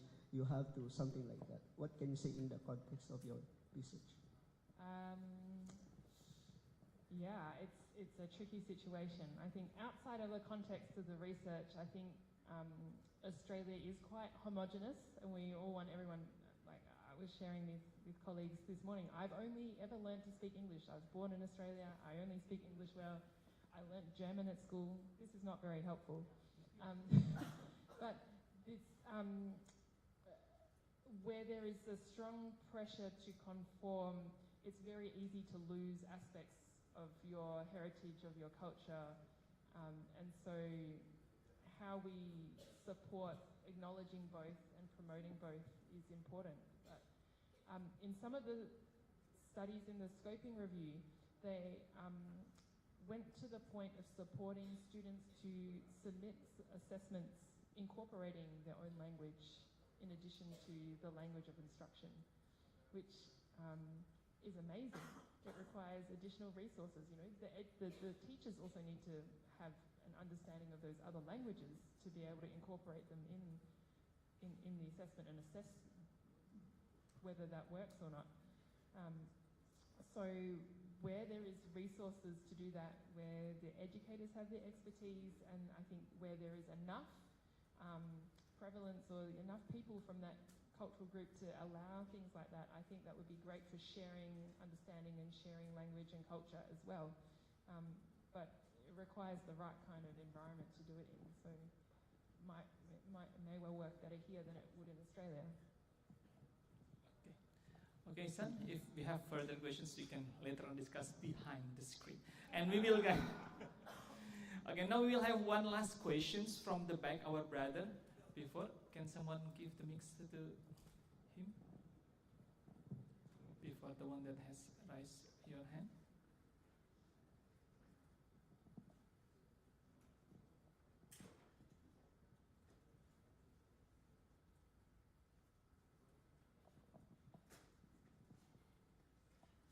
Yes, okay. Thank you for the opportunity. My name is Wajudi Imami, and I'm just graduated from one of university in Malaysia with major of educational measurement and evaluations. Exactly, I'm currently preparing for PhD proposal, and like it's kind of confusing, and I find something interesting that I want to emphasize on the correlations between the student experience in the classroom with the framework or model of assessment proposed by teachers. And throughout my readings, I find one of a model of assessment called differentiate assessment. And I want to emphasize on this. And I have two questions on this. First, I want to see whether there's student preference, like student auditory. I mean, like students have different way of understanding the material, right? Like they some students prefer auditory, like they are more better understand when they are listen something, or students have the more ability in reading, where they are more able to comprehend the material while they are reading. And in this case, my idea is I want to make assessment model where we provide the VARK model like visual, auditory, reading, and kinesthetic. And my question is it possible to be implemented in the classroom, or is there any other is you have maybe experience in conducting this model in Australia? Because previously I conduct the systematic literature review, and there's very limited number of research published in Scopus database or differentiated assessment. So I think it is very significant if I can hear from you. Thank you. Okay, I don't think you're going to like my answer. I'm very sorry. There have been, while learning styles was originally proposed as a really good way of tapping into students' different, preferences for learning, there has been subsequent research which suggests that we can't sort of just pigeonhole students into one particular type of learning style, because depending on the task and depending on the situation, students will use a range of different learning styles, and so trying to say that they belong to one learning style is no good. And I have colleagues, Jason Lodge is one who's written a couple of things about why we should move away from learning styles, and there have been a couple of other reviews. I think, though, there is something interesting in the idea that we should be assessing according to what's appropriate for a particular capability, or how students might demonstrate particular capabilities, right? Because not everything that is valuable in the world can be assessed through a written essay, for instance. As colleagues before said, oral presentation is important because using language is important, and that isn't just confined to writing things down, it's also speaking and listening. And then when we think about all the things we are preparing students for in the world, art, music, technical things, building, construction, healthcare, all of these things are not restricted to just one sort of medium of demonstrating capability. So the reason why you haven't seen many things about learning styles is because a lot of people have moved away from that particular area of research and have evolved to think about things differently. So I hope that there's some threads that you might pull together to develop an even better research proposal. So good luck. Okay, thank you so much for the questions. So please everyone give applause for our speaker today. So that was for the last questions, because we are going to move forward for the next keynote speakers. And thank you so much for the presentations, and also thank you so much for all of the participants, audience, for active participation and discussions. And with that, I will close by saying wassalamualaikum warahmatullahi wabarakatuh. Now we are giving back the stage to the Master of Ceremony. Thank you so much for our speaker for a very insightful presentation. Dr. Tai and Pak Umam, you may return to your seats.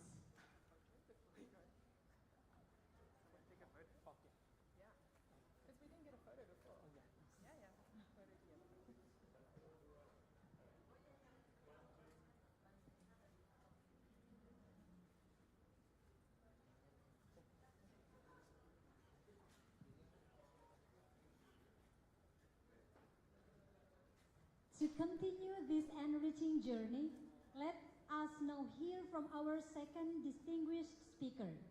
We now will hand over the session to our moderator to lead the discussion and guide us through the agenda. Let's welcome Brother Furqanul Hakim, a PhD student from batch 2023, to the stage.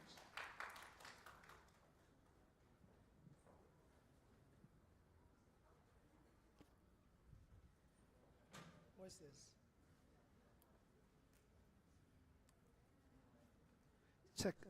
Check. Okay. Audible. Bismillahirrahmanirrahim. Assalamualaikum warahmatullahi wabarakatuh. Thank you, Mr. Sabar and Mbak Uswah. Well, good morning, everyone. We are now proceeding to the second sections for this morning, second keynote speech. And after I got the offer from the Faculty of Education and I checked the topic, Dr. Bahlul Hayat will be talking about the multidimensional equity in educational assessment. Then I remember my personal experience, and after also reading your background as one of the secretary of BANPDF, School Accreditation's National Board, I also worked as the assessor, Dr. Bahlul. And when we talk about the multidimensional, following up the discussion previously, and talking about assessment is so complex. It's not easy as a teacher, lecturer, researcher, or even me as the one who worked to collect the data for school accreditations. And once I come to the school, and because of the local contacts are different, I need to understand the situations there in order those multiple indicators can be seen clearly in order we can get inclusive assessment toward the schools, specifically, especially for the students in the classroom setting. Before that, I'm going to invite Dr. Bahlul Hayat to get the seat before we get the introduction of him.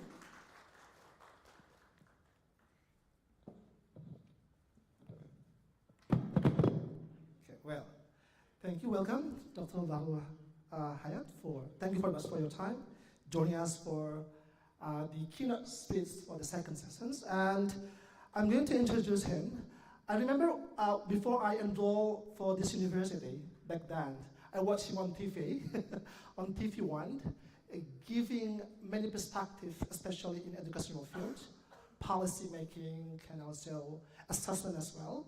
Because as I know, reading his profile, he pursued a PhD in the University of Chicago, specifically talking about psychometrics and statistical analysis.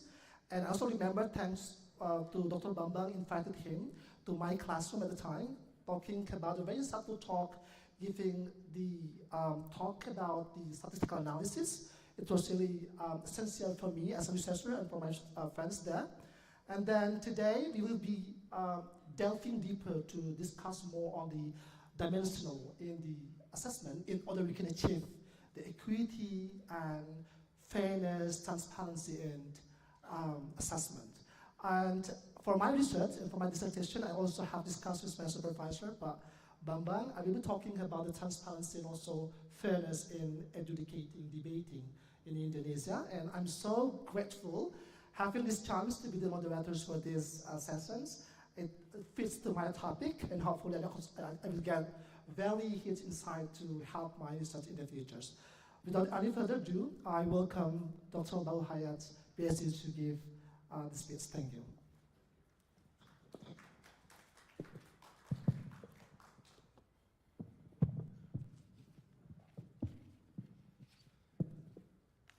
Iya.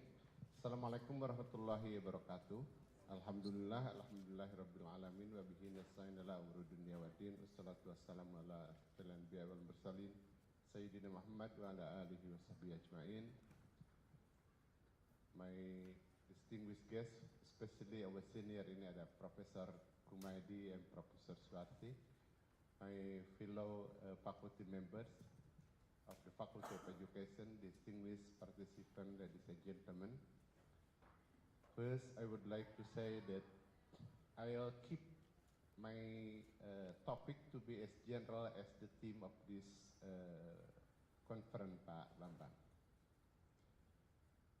Back in 1964, United States issues what they call Civil Rights Act in 1964.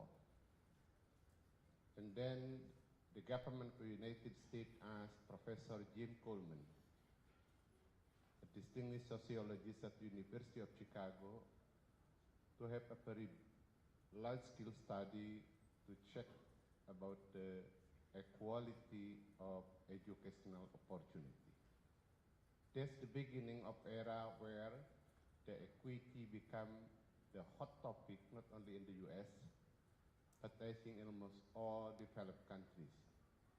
So I'll keep this as a big title for us, although at the end of my presentation, I'll go deeper to what we call here multidimensional, but I put multi-layer threat to equity in education, especially in educational assessment.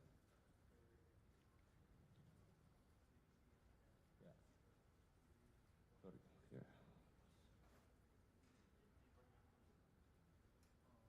I think everybody will agree with this statement, right? Education is the most powerful instrument to open access to opportunities, break down structural and social barriers, and become a ladder of vertical mobility toward a better life.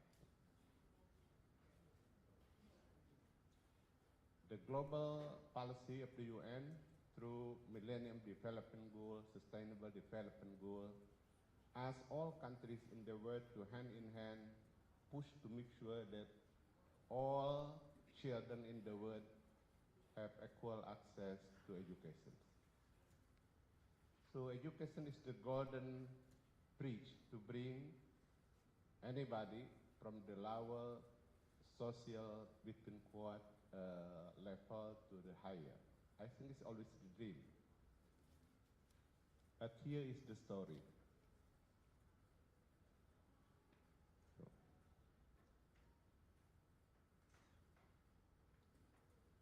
But when access to education is unequal, that's the issue. It stops being a ladder for practical mobility toward a better life and instead become a barrier separating hope from reality. So that's the paradox. Without the principle of justice and equity, education has the potential to become a tool for perpetuating social inequality and discrimination in a hidden but systematic way.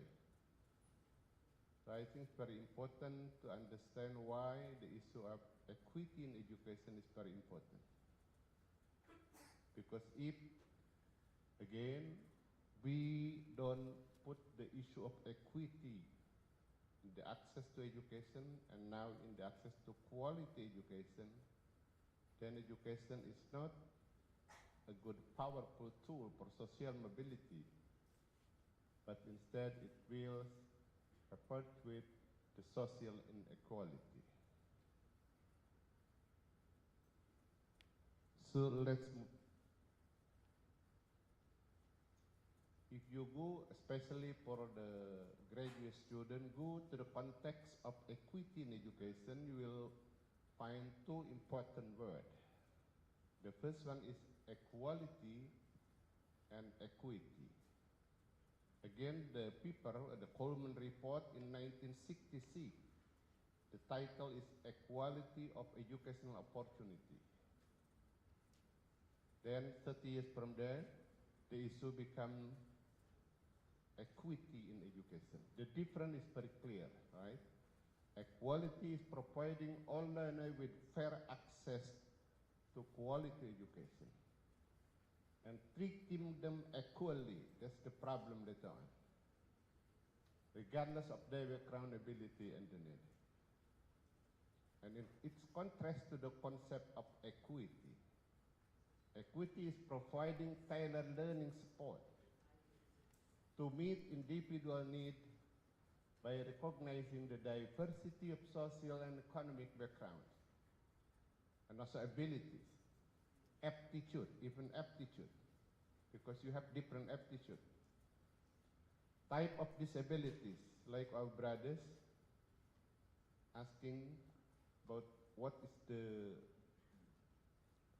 right type of assessment for cerebral palsy students, so that in each individual has an equal opportunity to achieve their best potential. That's the issue.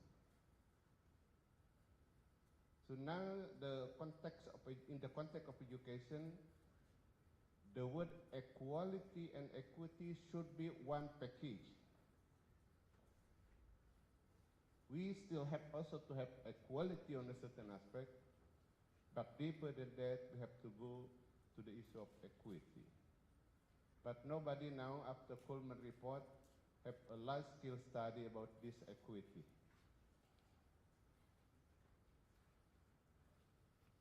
This is very popular picture. If you see what is the difference between equality and equity. In the equality concept, you give the same ladder, the same chair, regardless of the differences of the learner, right? In equity concept, you provide different support.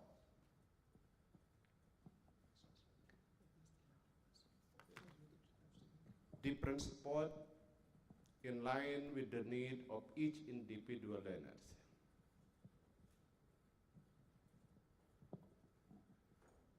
So equity now is become the trend, and the United States declared that all countries should commit to this equity concept. Let's move how to put in the context of education.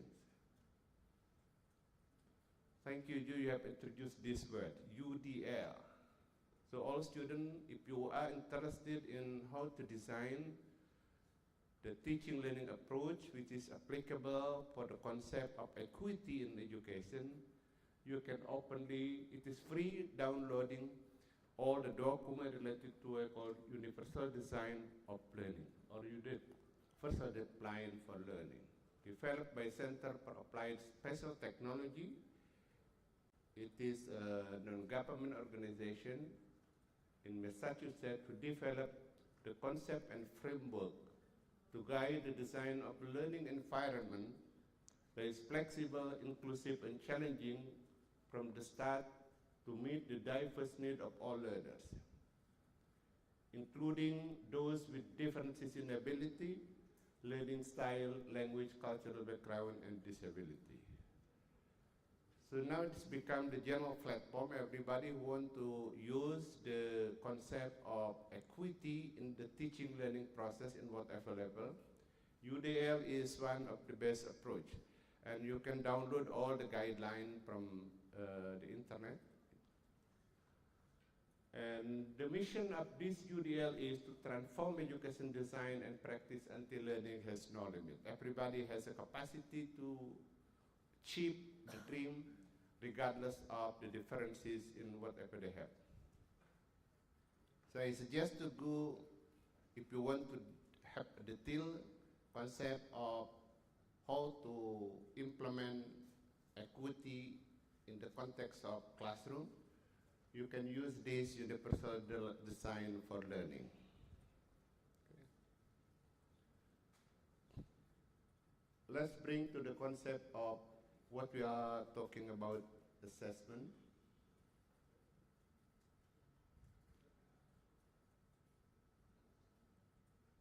Yeah. So we have the concept of equity in education. Use UDL if you want to go in the classroom context. But there's an issue also equity in assessment. I think Joe will talk about this one. But I want to go further equity in the educational assessment, especially what we call the multi-layers threat to equity in education. Before that, I want to share what is educational assessment. Educational assessment is the process of collecting, recording, processing, interpreting, and communicating information to monitor, here's the word, to monitor learning progress and make decisions about student learning achievement. Whether you are at K level, kindergarten level, or postgraduate level, I think this definition is applicable regardless of whatever level you are talking about. So the key issue is educational assessment is carried out to look for evidence of how well students have accomplished learning objective or learning outcome. So we have to make sure that whatever the method we use for the assessment, at the end, we want to have the evidence of how well the student have accomplished certain learning objective or outcomes.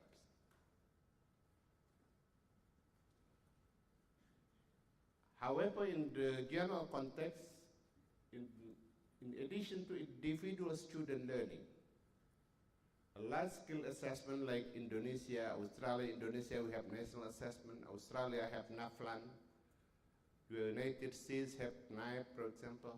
Almost all countries have what they call large-scale assessment, run by the state or by the country to monitor the progress of an education system, not individual students. Indonesian National Assessment is to monitor the quality of the system at school level, district level, provincial level, and national level. They don't care about the individual students. The NAFLAN in Australia, quite differently, this is a large-scale assessment focusing on individual learning progress of the students. It's not the system in general. Of course, if you have data from individual students, you can aggregate into the national data, then you can monitor the system automatically, right? But Indonesia, I criticized it that while we use national assessment to monitor the system from school up to the national level, and you do this every year annually, it is a waste of money and time and energy and so on. That's another question. So assessment result I use for instructional and educational decision because the object is individual student, then we go to the instructional decision. But sometimes we move to the educational decision at the higher level. So let's see what we can have in terms of decisions. You are familiar with all this, right? The purpose of education, the function of education is to monitor learning progress. Sometimes we want also to use for the learning placement. I think the new curriculum of Ministry of Education in Indonesia, they have initial assessment to have the placement of the student according to the level of the achievement. And then learning diagnostic, to check the difficulties of the student in the learning process. In Indonesia, we have the student report card, so assessment is used for the learning achievement report. Indonesia use also grade promotion from grade 1, 2, and so on.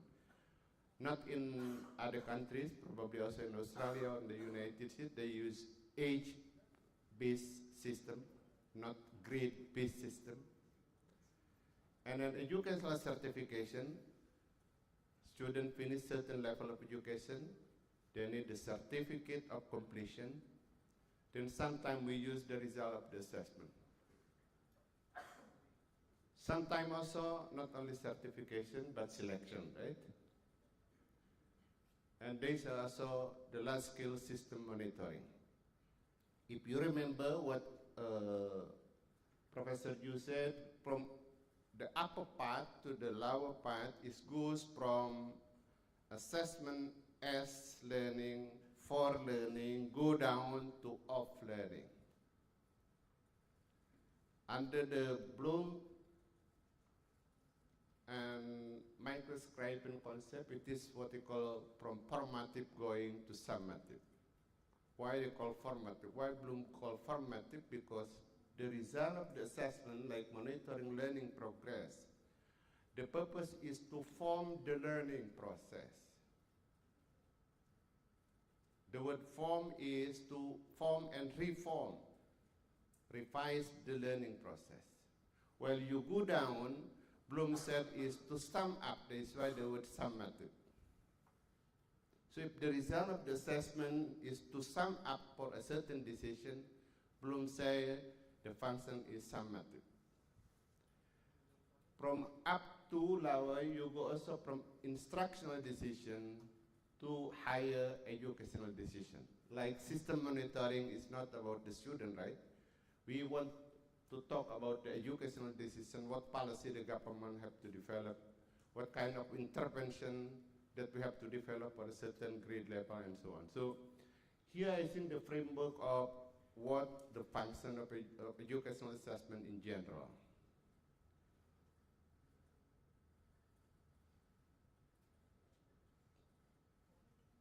Let's move to the assessment and equity in education. Again, this is a very important statement, and you can see parallel to the statement that I said at the very beginning about the issue of equity in education. Educational assessment have the power to significantly reduce inequities by effectively identifying diverse learning needs and facilitating targeted intervention. If you use the learning assessment result to identify the diverse learning needs of the students, then we move from that one to develop specific intervention. Then the ideal role of assessment in promoting equity in education. But however, when the assessments are designed and implemented with low validity, bias, unfairness, or without proper context, they not only fail to serve their purpose, but also reinforce and deepen existing inequities. Here is the problem of inequities of educational assessment. Many issues, this kind of inequity in the US, especially for the black community in the US, they brought these issues to the court because the developer of many tests in the US are white men, while the audience come from diverse type of community, including the black one, including the development of intelligent tests. So here is the issue. If we want to use the positive way of assessment to promote, between quote, equity, make sure that we have high validity, no bias, fair, and should be a relevant context of assessment. So it is imperative that we guarantee fair and contextualized assessment to ensure equity in education for all students and build an assessment system where every learner gets the support they need to thrive.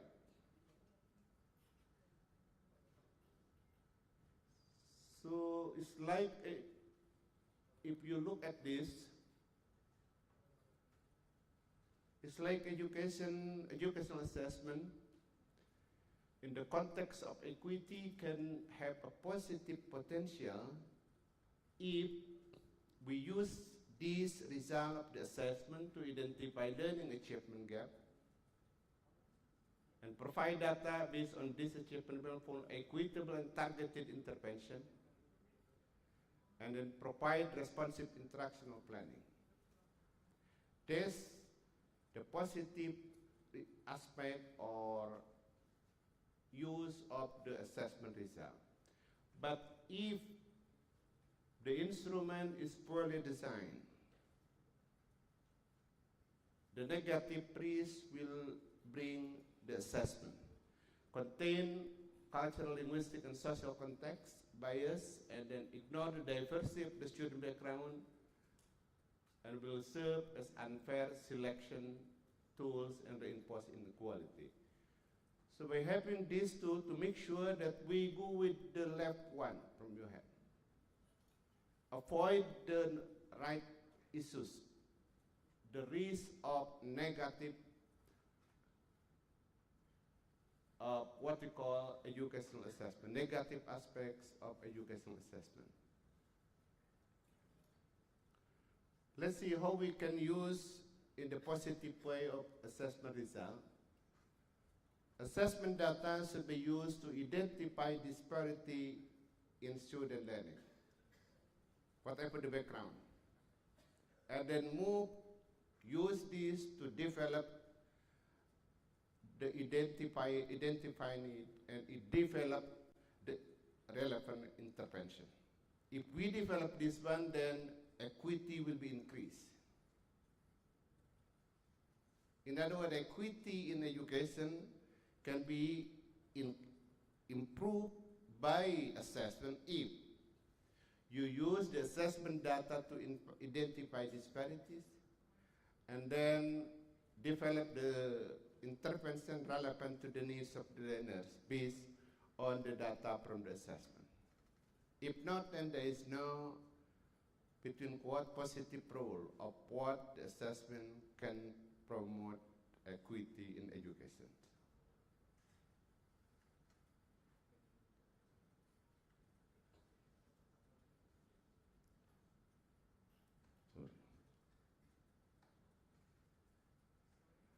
So here is the principle of how we develop equity in educational assessment. We have to make sure that the instruments should be valid and reliable. We agree with all this point, right? Transparent, accountable, accessibility, it's very important for disability. Cultural fairness. I listened to the all question directed to Joe. So if you teach mathematics, the culture should be there. Because whenever you measure anything about educational content, you should be linked to the authentic context. So if you teach mathematics, the context is there. Student-centered design and opportunity to learn. Here is my proposal to see the multidimensional equity in educational assessment. I said it is the multi-layer threat to equity in educational assessment.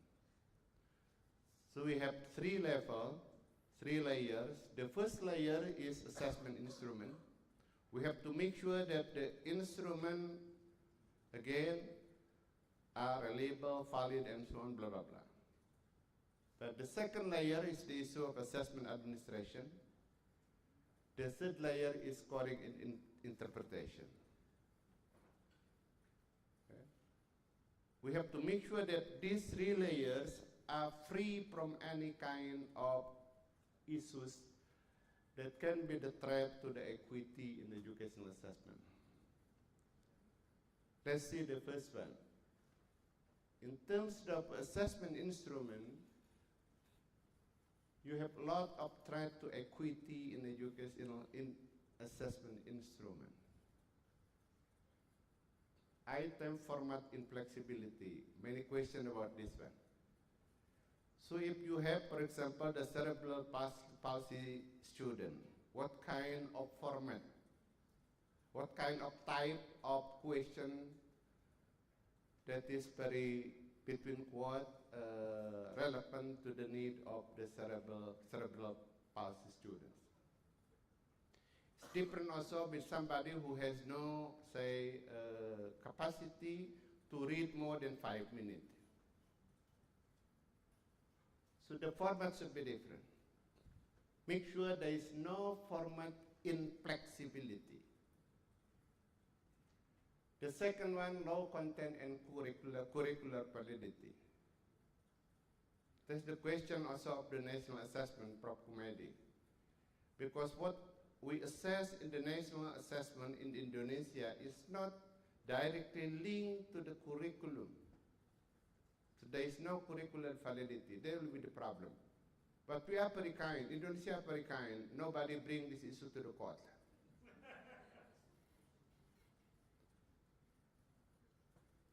Reliability variation across group. Don't use instrument if it is very reliable for men but not for women. Reliable for Japanese students but not for the Papua students.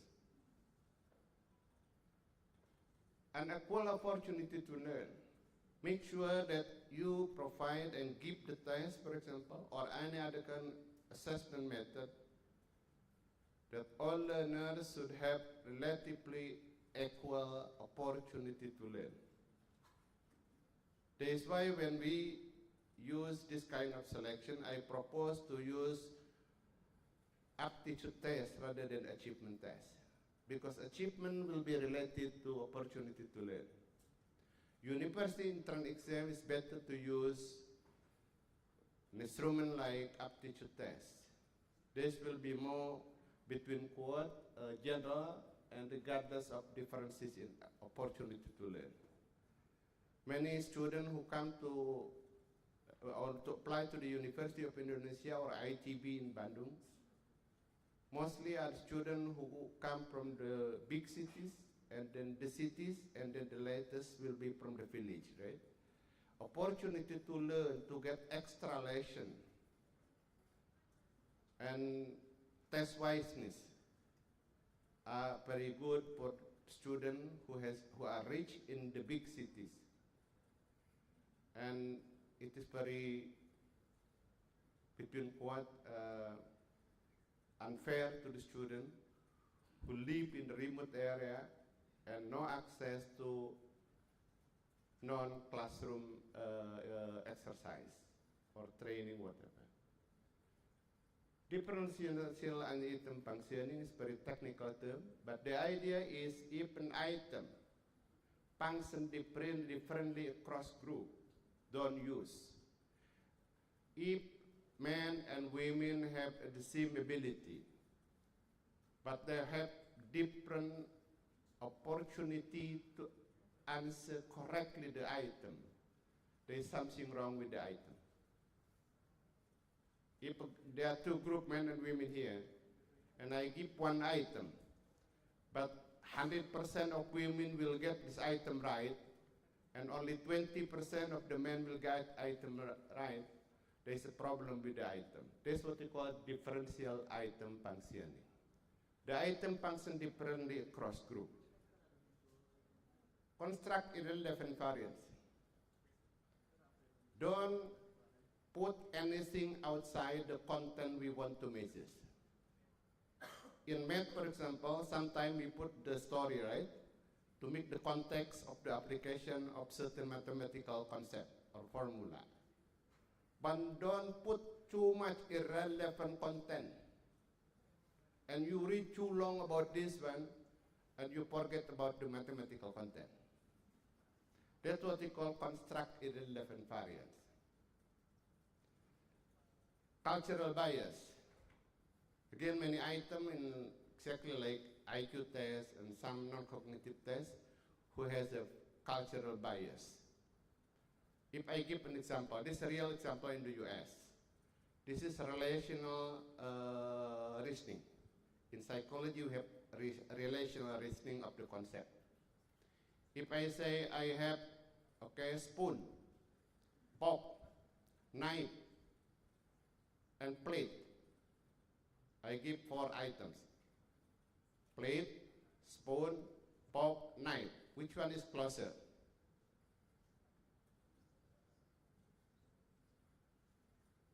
Which one is closer to what? Plate close to what?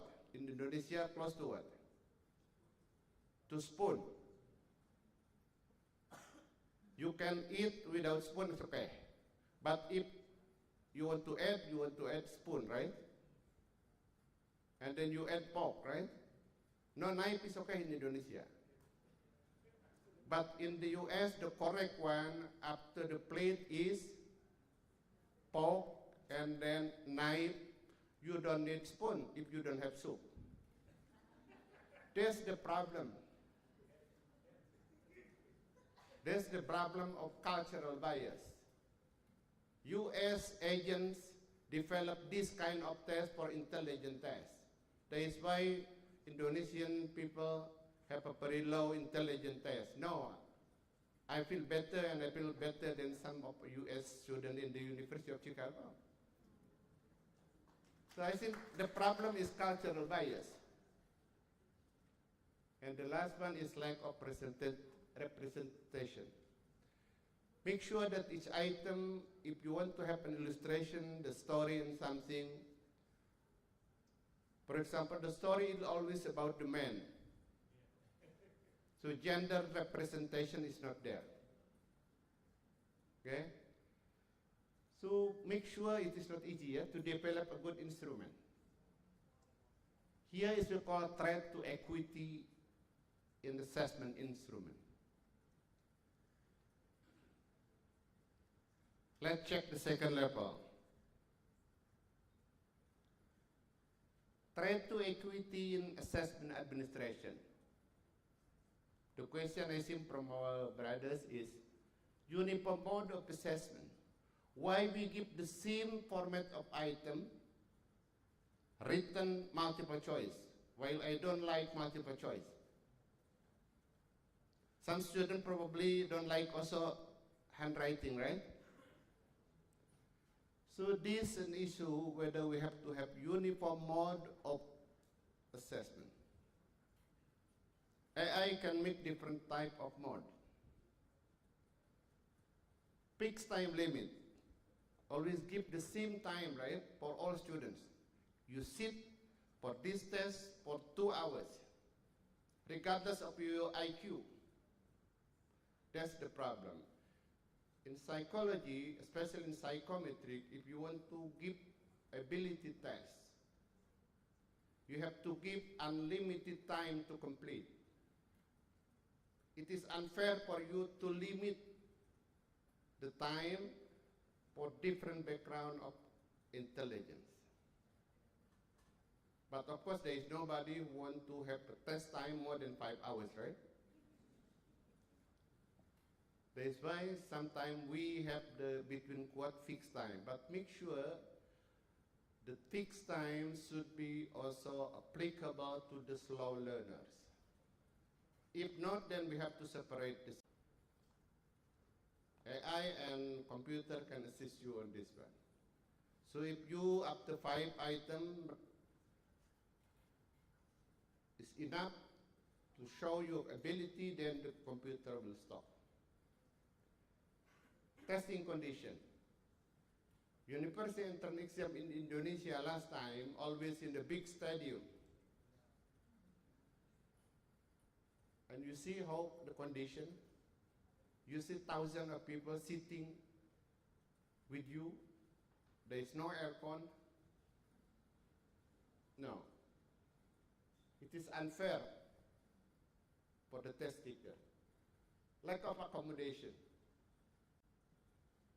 It's in this national exam, for example, for special student with special need. Digital divide. National assessment use computerized assessment system. But probably in some area, some students even never see the computer. So we have to make sure that no digital divide. Test anxiety and emotional barriers very important. Some students who come from the more remote village to sit in a very luxurious testing room with a very modern type of instrument and equipment. I think we'll have a very different experience with somebody who comes from big cities. So make sure that this is the thing that you have to guarantee, no threat about this equity on test administration. Let's see the last one. Threat to equity in scoring. The first one is use of raw score. Is there any problem with raw score? I think million years since the first teacher teach the children always use the raw score, right? Until now, teacher in the classroom still use the raw score. But what is the problem? I'll give you this example. If I ask some question to the first grader in math related to addition. The first question is 2 plus 2. The second question is 15 plus 17. The third question is 75 plus 50. If you have 50 questions, what the teacher does is just count the correct answer. That's, right? Can you imagine 50 plus 70 is parallel in terms of difficulty with 2 plus 3? 2 plus 3, you treat equally with 50 plus 70? No. Because psychologically and statistically, there is no relationship between the ability you measure with the raw score. The raw score you do is just counting the correct answer. It's not measuring. Counting is not measuring. That's the problem. Is there any way to do this one? Yes, come to me. I'll give you the solution or to Pak Bambang.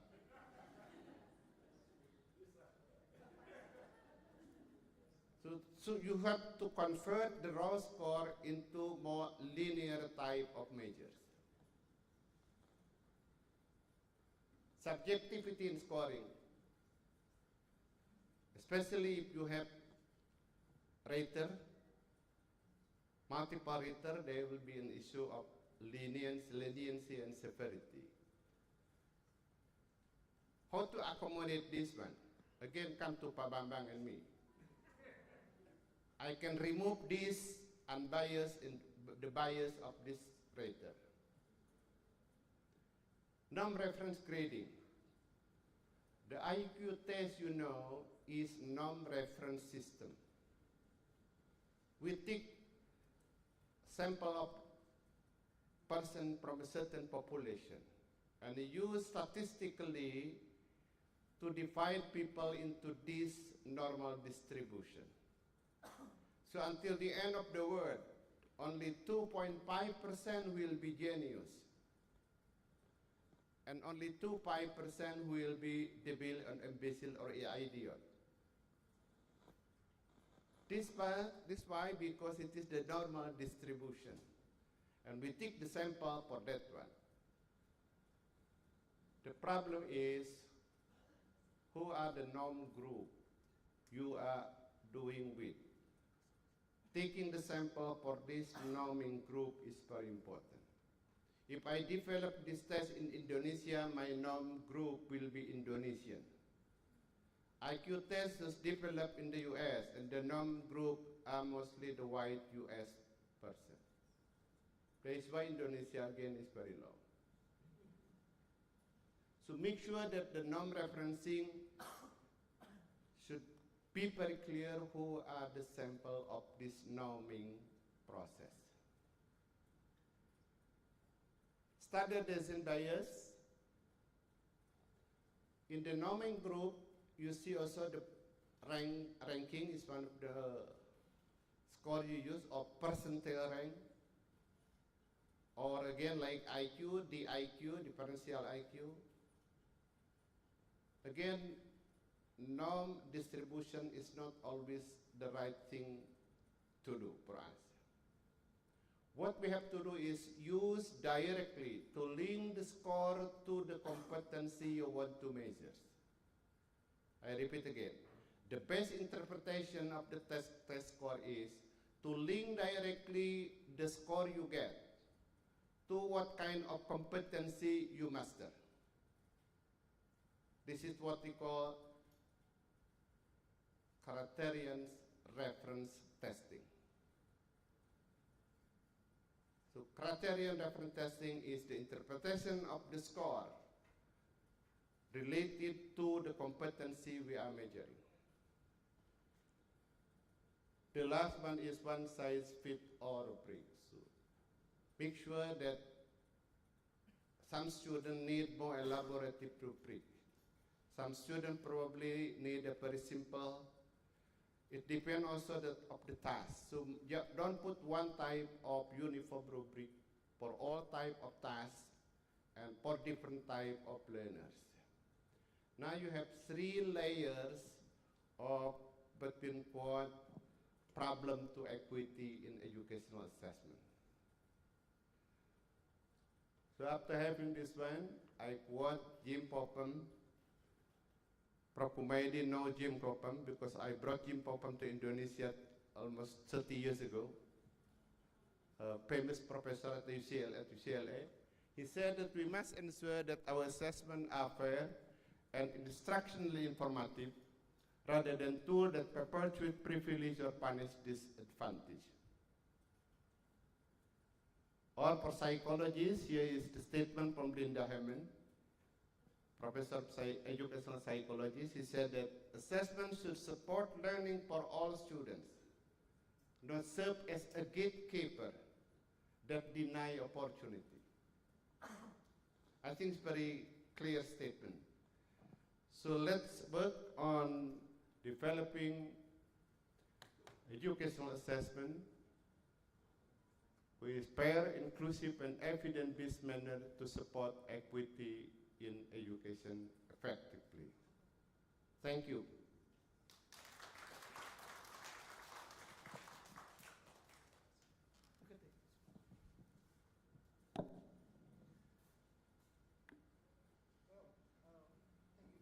Dr. Dahlia Hayat for a very insightful talk, where I can highlight about the layers, and he has been talking about the threats, which is really important for us as an educator, researchers, and also learners now, to understand those threats, because those indicators lead us to the effective and efficient assessments. If you don't see those indicators, it's not easy for us to serve the best assessment for our students.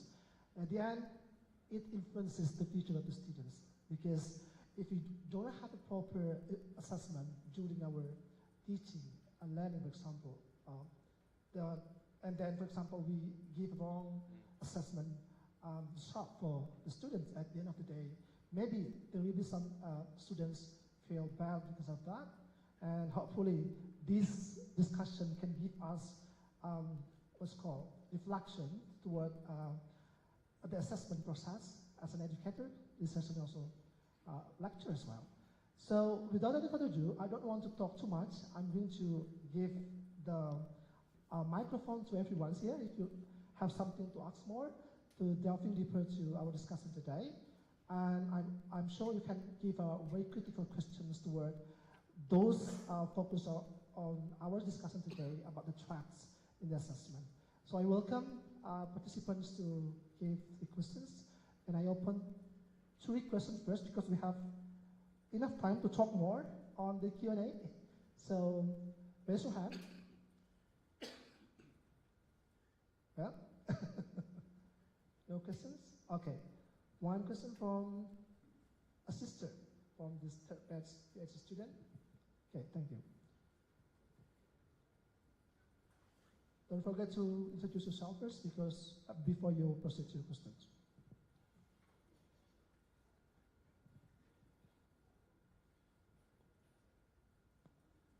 Check. Let me introduce myself. My name is Munaya Nikma. I'm from PhD batch 3. Related to the adaptive testing, it is a interesting system that we actually can be implemented But how about your opinion, Pak? Because as we know that Assessment Nasional, in the link in the website, it is mentioned that they have using adaptive testing, but I don't think it is really implemented. But how do you think about that? And what should we improve to can Indonesia is possible to implement that kind of system, because it is really helpful for the equity actually in education. Thank you, Pak. Okay. Does the assessment catch the threat? I could discuss with this. Yeah, I want to inform you of the first one is the system used for the national assessment is not purely adaptive testing. It is what they call semi-adaptive testing. The real adaptive testing is if you go to the computer, then I give one question to you. Of course, because I don't know what is your ability at the beginning, I just give the average questions to you on math, for example. Okay? And then after you get the answers, you give the answer, then the computer will analyze psychometrically where is your position. If you get this item right, then the computer will work. I'll give you a little bit harder to you. Okay? Now, if you also still answered correctly, of course I will not give you the easiest one, but I'll move to the harder one, right? Until the computer see that now you are at a position, sometimes you get the right item right, sometimes you get the item wrong. Then the computer will work statistically to estimate the exact position of your ability. That's the real adaptive testing.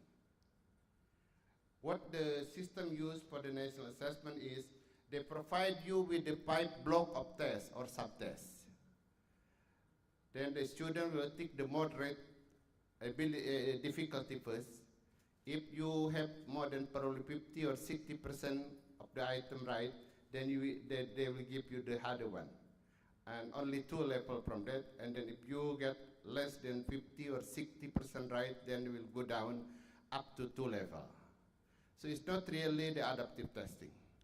But the adaptive testing is very good for the future because again, it is the opportunity, golden opportunity for adaptive learning, for customized learning. If you read the book, Disrupting Class by a professor of Harvard University, they introduced the word customized learning.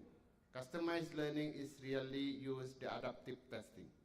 So the student will be monitored progressively according to the process and the achievement of the learning. Then the next topic will go automatically by the system and the assessment will move in line with your achievement. So they will be the future of system of learning. So Faculty of Education in the future should learn about integrated concept of AI-based learning to be the second person outside the teacher, between what person, right? So all the system will be used under the AI-based system. And adaptive learning and adaptive testing will be there. So I think that's the technology for the future. Okay, we'll see. Yeah. Hopefully we can have this very effective adaptive learning assessment. Well, any more? Do you have something to add? Okay. On the left side first. Yeah. Mbak Ajeng, ya.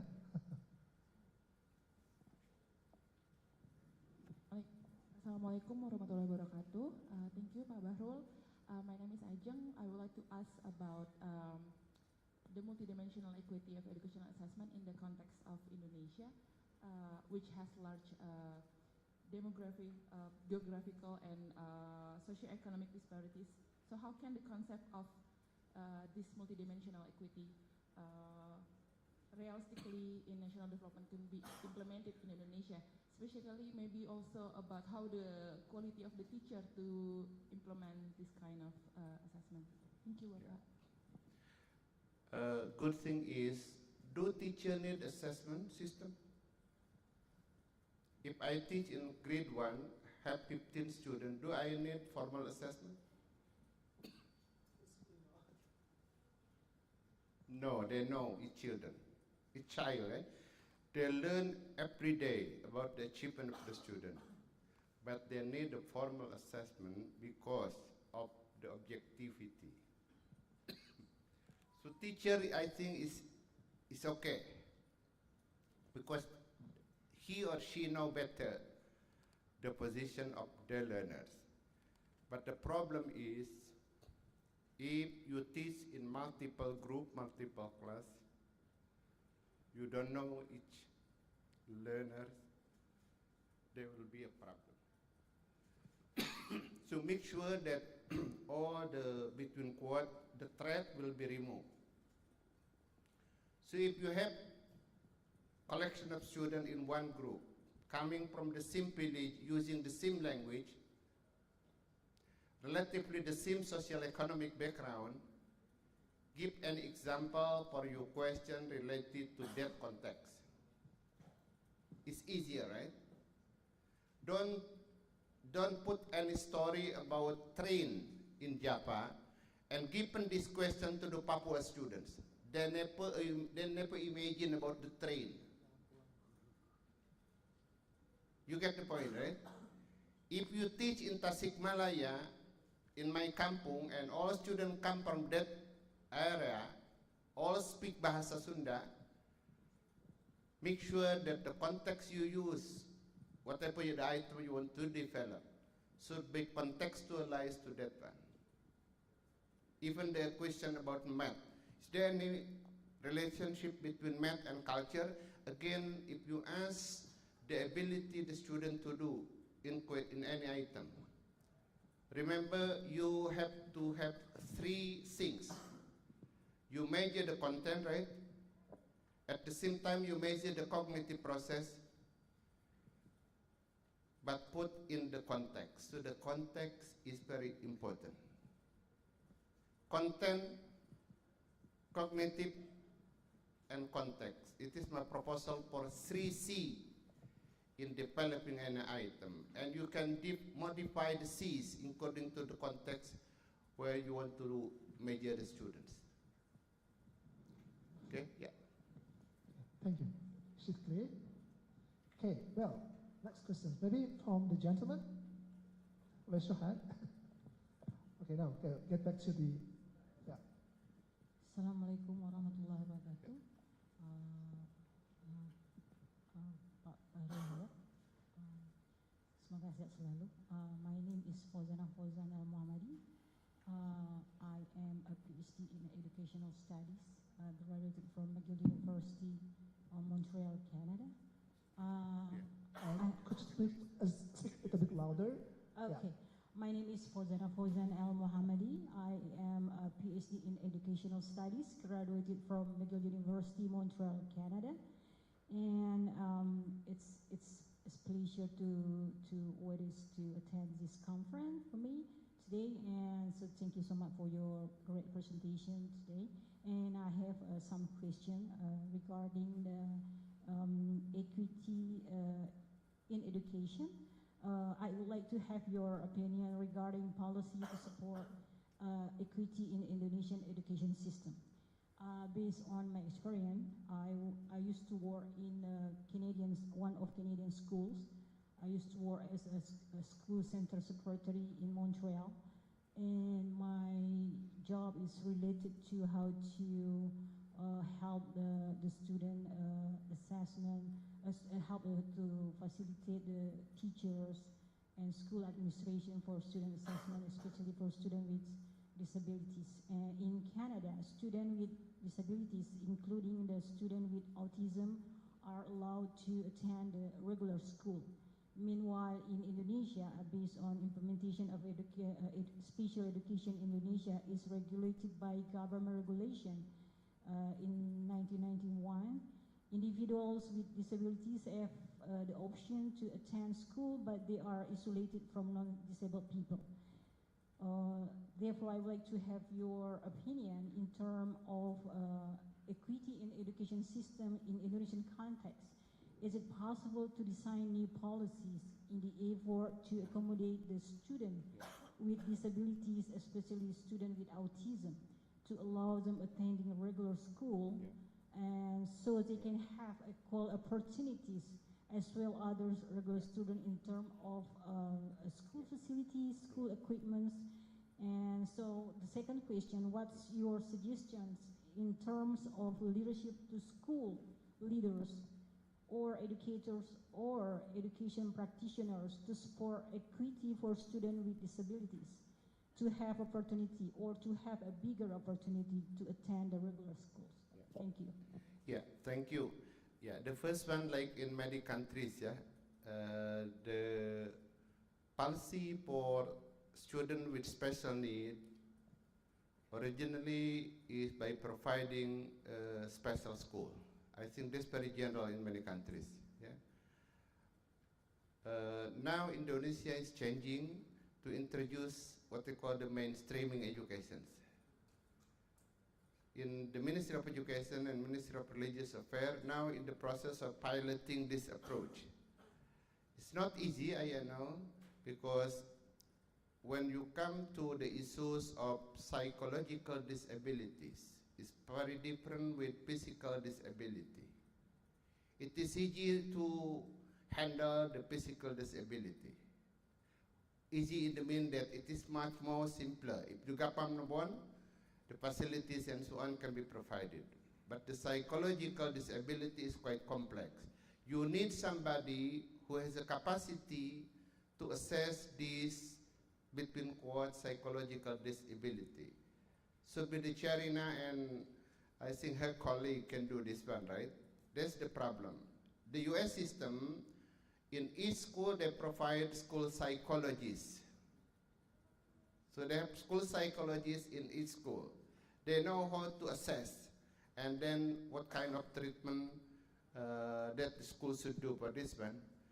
But again, this is the problem in the implementation for many countries, including Indonesia. So now we are working on how to have the mainstreaming program for the student with special needs, especially for somebody or the learners who has what they call a psychological disability. And then we provide group or school to be served by certain psychologists or counselor. This is still in the process of piloting in the two ministries, and hopefully, I think we can move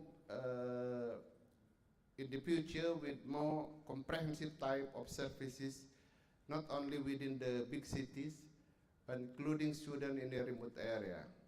So we want to revise the law of Indonesia. We have law of educational system, and there is one law in Indonesia already issued a couple of years ago related to the children with disabilities. So we have developed this government regulation for this one. So to make sure that they will be linked with the revision of our education law, to make sure that the government will lay out all the policies for the mainstreaming and all the necessity between quote equipment, human resources, and facilities to be provided to all schools and educational institutions in Indonesia. So let's see within the next couple of years, but I think we are moving to have this mainstreaming program for students with special needs. Yeah.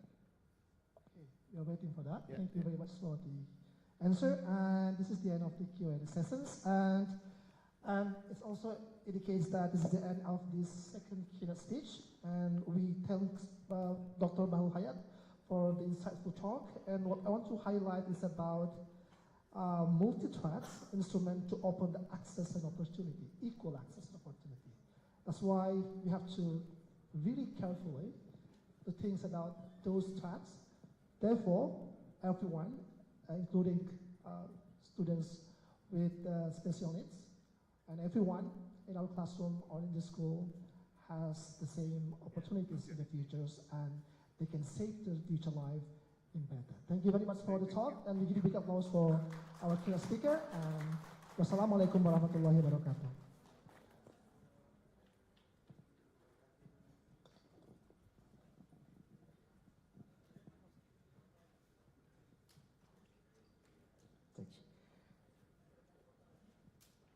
Thank you very much Bapak Bahrul Hayat PhD for the very insightful presentation.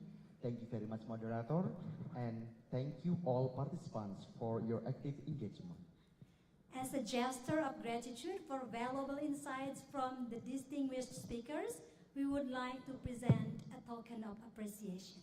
We kindly invite the Dean of Faculty of Education, Professor Nina Nurmila PhD, and all the distinguished speakers to come forward. Please, Dr. Joanna and Bapak Bahrul, come forward.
Dancers, are Okay. you still here with us? Please come forward to take picture together. Yes, please, all dancers, come forward. We'll have a photo session.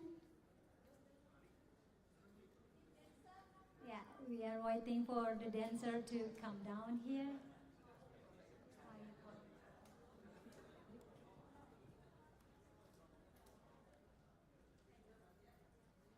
Okay, dancers are coming.